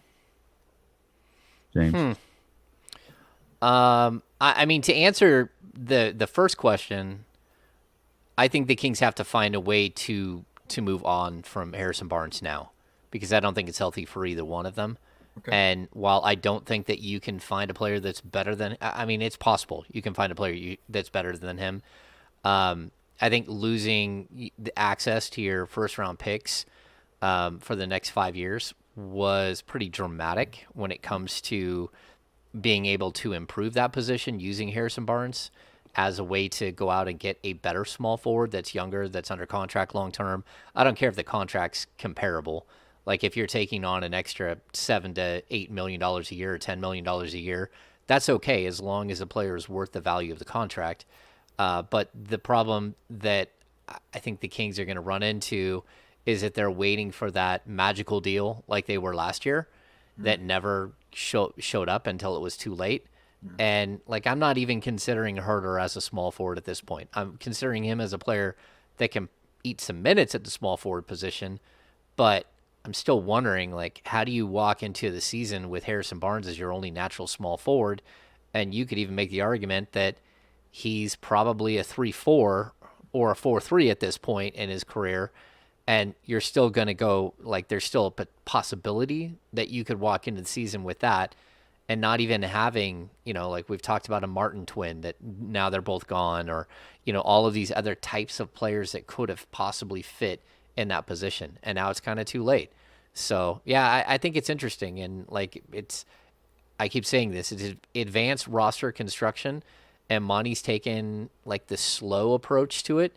I wish that he would have solved one or two of these problems the first year and then one or two the second year like he did, and then you wouldn't come to this point going into year 3 where you're trying to solve problems that weren't taken care of before. And so it's just kind of interesting. We'll see how it all plays out. James, are you under the impression that Harrison Barnes is gone at the end of this season no matter what, that he would more than likely not re-sign with Sacramento? Are you under that, or that belief, just you personally? One word answer, James. Yes. And that is the end of our program right there. We thank you so much for being with us. Matt George is getting on a plane going to Las Vegas. James is going to attempt to stand up and make sure his back works after sitting here for the last 4 hours. Great stuff today, James. Thank you so much for hanging out with me. Casey will be back with us on Monday. Most of all, for those on the Odyssey app and on 1320 AM, we appreciate you for being with us. Twitch, YouTube, Twitter, y'all crushed it today, man. We appreciate you. Have a great weekend. Have a safe weekend. Enjoy that McQueen and the Violet Fog, the smoothest gin in the world, handcrafted in Brazil. Maddie McQueen takes Vegas. Have a great weekend. We'll see you next week on ESPN 1320. I caught the clock right as you answered that question. It was like, oh, James, one word answer. It's over. My bad. There we go. That's perfect. That was great stuff. That was great stuff, man. This show. Goodbye. Oh, yeah, it's going to leave a mark. We're gonna. Yeah, I think so too. Yeah, James is gonna stand up, and you're gonna hear. Yeah. Uncrumpling a piece of paper. You feeling better, James? You all good? I'm not all the way back yet. I'm like I don't have energy, and I keep getting like raspy throat, and you know I've got cough drops, and I keep getting coughs and stuff like that. I've cleared tests. I had 2 negative tests on Sunday. But it doesn't matter. I'm still not feeling great. I'm feeling okay. Well, D'Lo knows this. If you have a raspy throat, one of the best ways to deal with it is doing 4 hours of straight talk radio. That usually really helps. You know what it does? It wipes you out. And even like the day that I came in that day, the morning for the press conference, I had just done a ton of radio and podcasting all week. So I had a headache the night before, didn't think anything of it. I woke up with a raspy voice. I'm like, all right. I've been on the radio for like 9 hours that week. Not like Damian over here, who's on for, 47 hours. But still, I woke up the next morning like, it's probably just worn out. Sure enough, it was not that. So. It's a lot when especially when you're not used to it. It's doing 4 hours straight is a lot. And, a lot of people, it's 4 hours of talking. Like, yeah, sure. We hope to be entertaining when we talk, right? Like, we hope to be entertaining and compelling, and talking for 4 hours that's entertaining and compelling is that's a little bit different, because your mind is going in 50 places. You're trying to watch for breaking news. We're monitoring the stream. We want to interact. Like, it's a lot. Wouldn't trade it for anything. Like, I don't want to be working outside right now. I mean, God knows I'm probably not equipped to have any other job in the world. So eternally thankful for the people who come and hang out with us every day. Yeah. I'll also say this: podcasting, because there is no break, it takes a ton out of you. Like an hour and a half or an hour and 45 podcast is like a 4-hour radio show, because there is no, 5-minute commercial break or 3-minute commercial break, whatever. There is no moment to get up and walk around. So you get done and you're like, okay, I'm winded. So, yeah. Yeah, that's the thing, man. These shows can just bring you, woo, it can wear you out. But I like it though. I like doing radio. Nope, I definitely don't want to be running mail equipment. Don't want to be doing that. And Leezy is right. Talking sports for a living is definitely a dream job. No question about it. We appreciate you guys so much. We're going to let you go enjoy your weekend. We're going to let Matt George go get on an airplane. And we're going to let James Ham attempt to move here. So thank you for an awesome day. And we'll be back Monday with James again. And Casey will be back. So appreciate you guys. Thank you so much. Have a great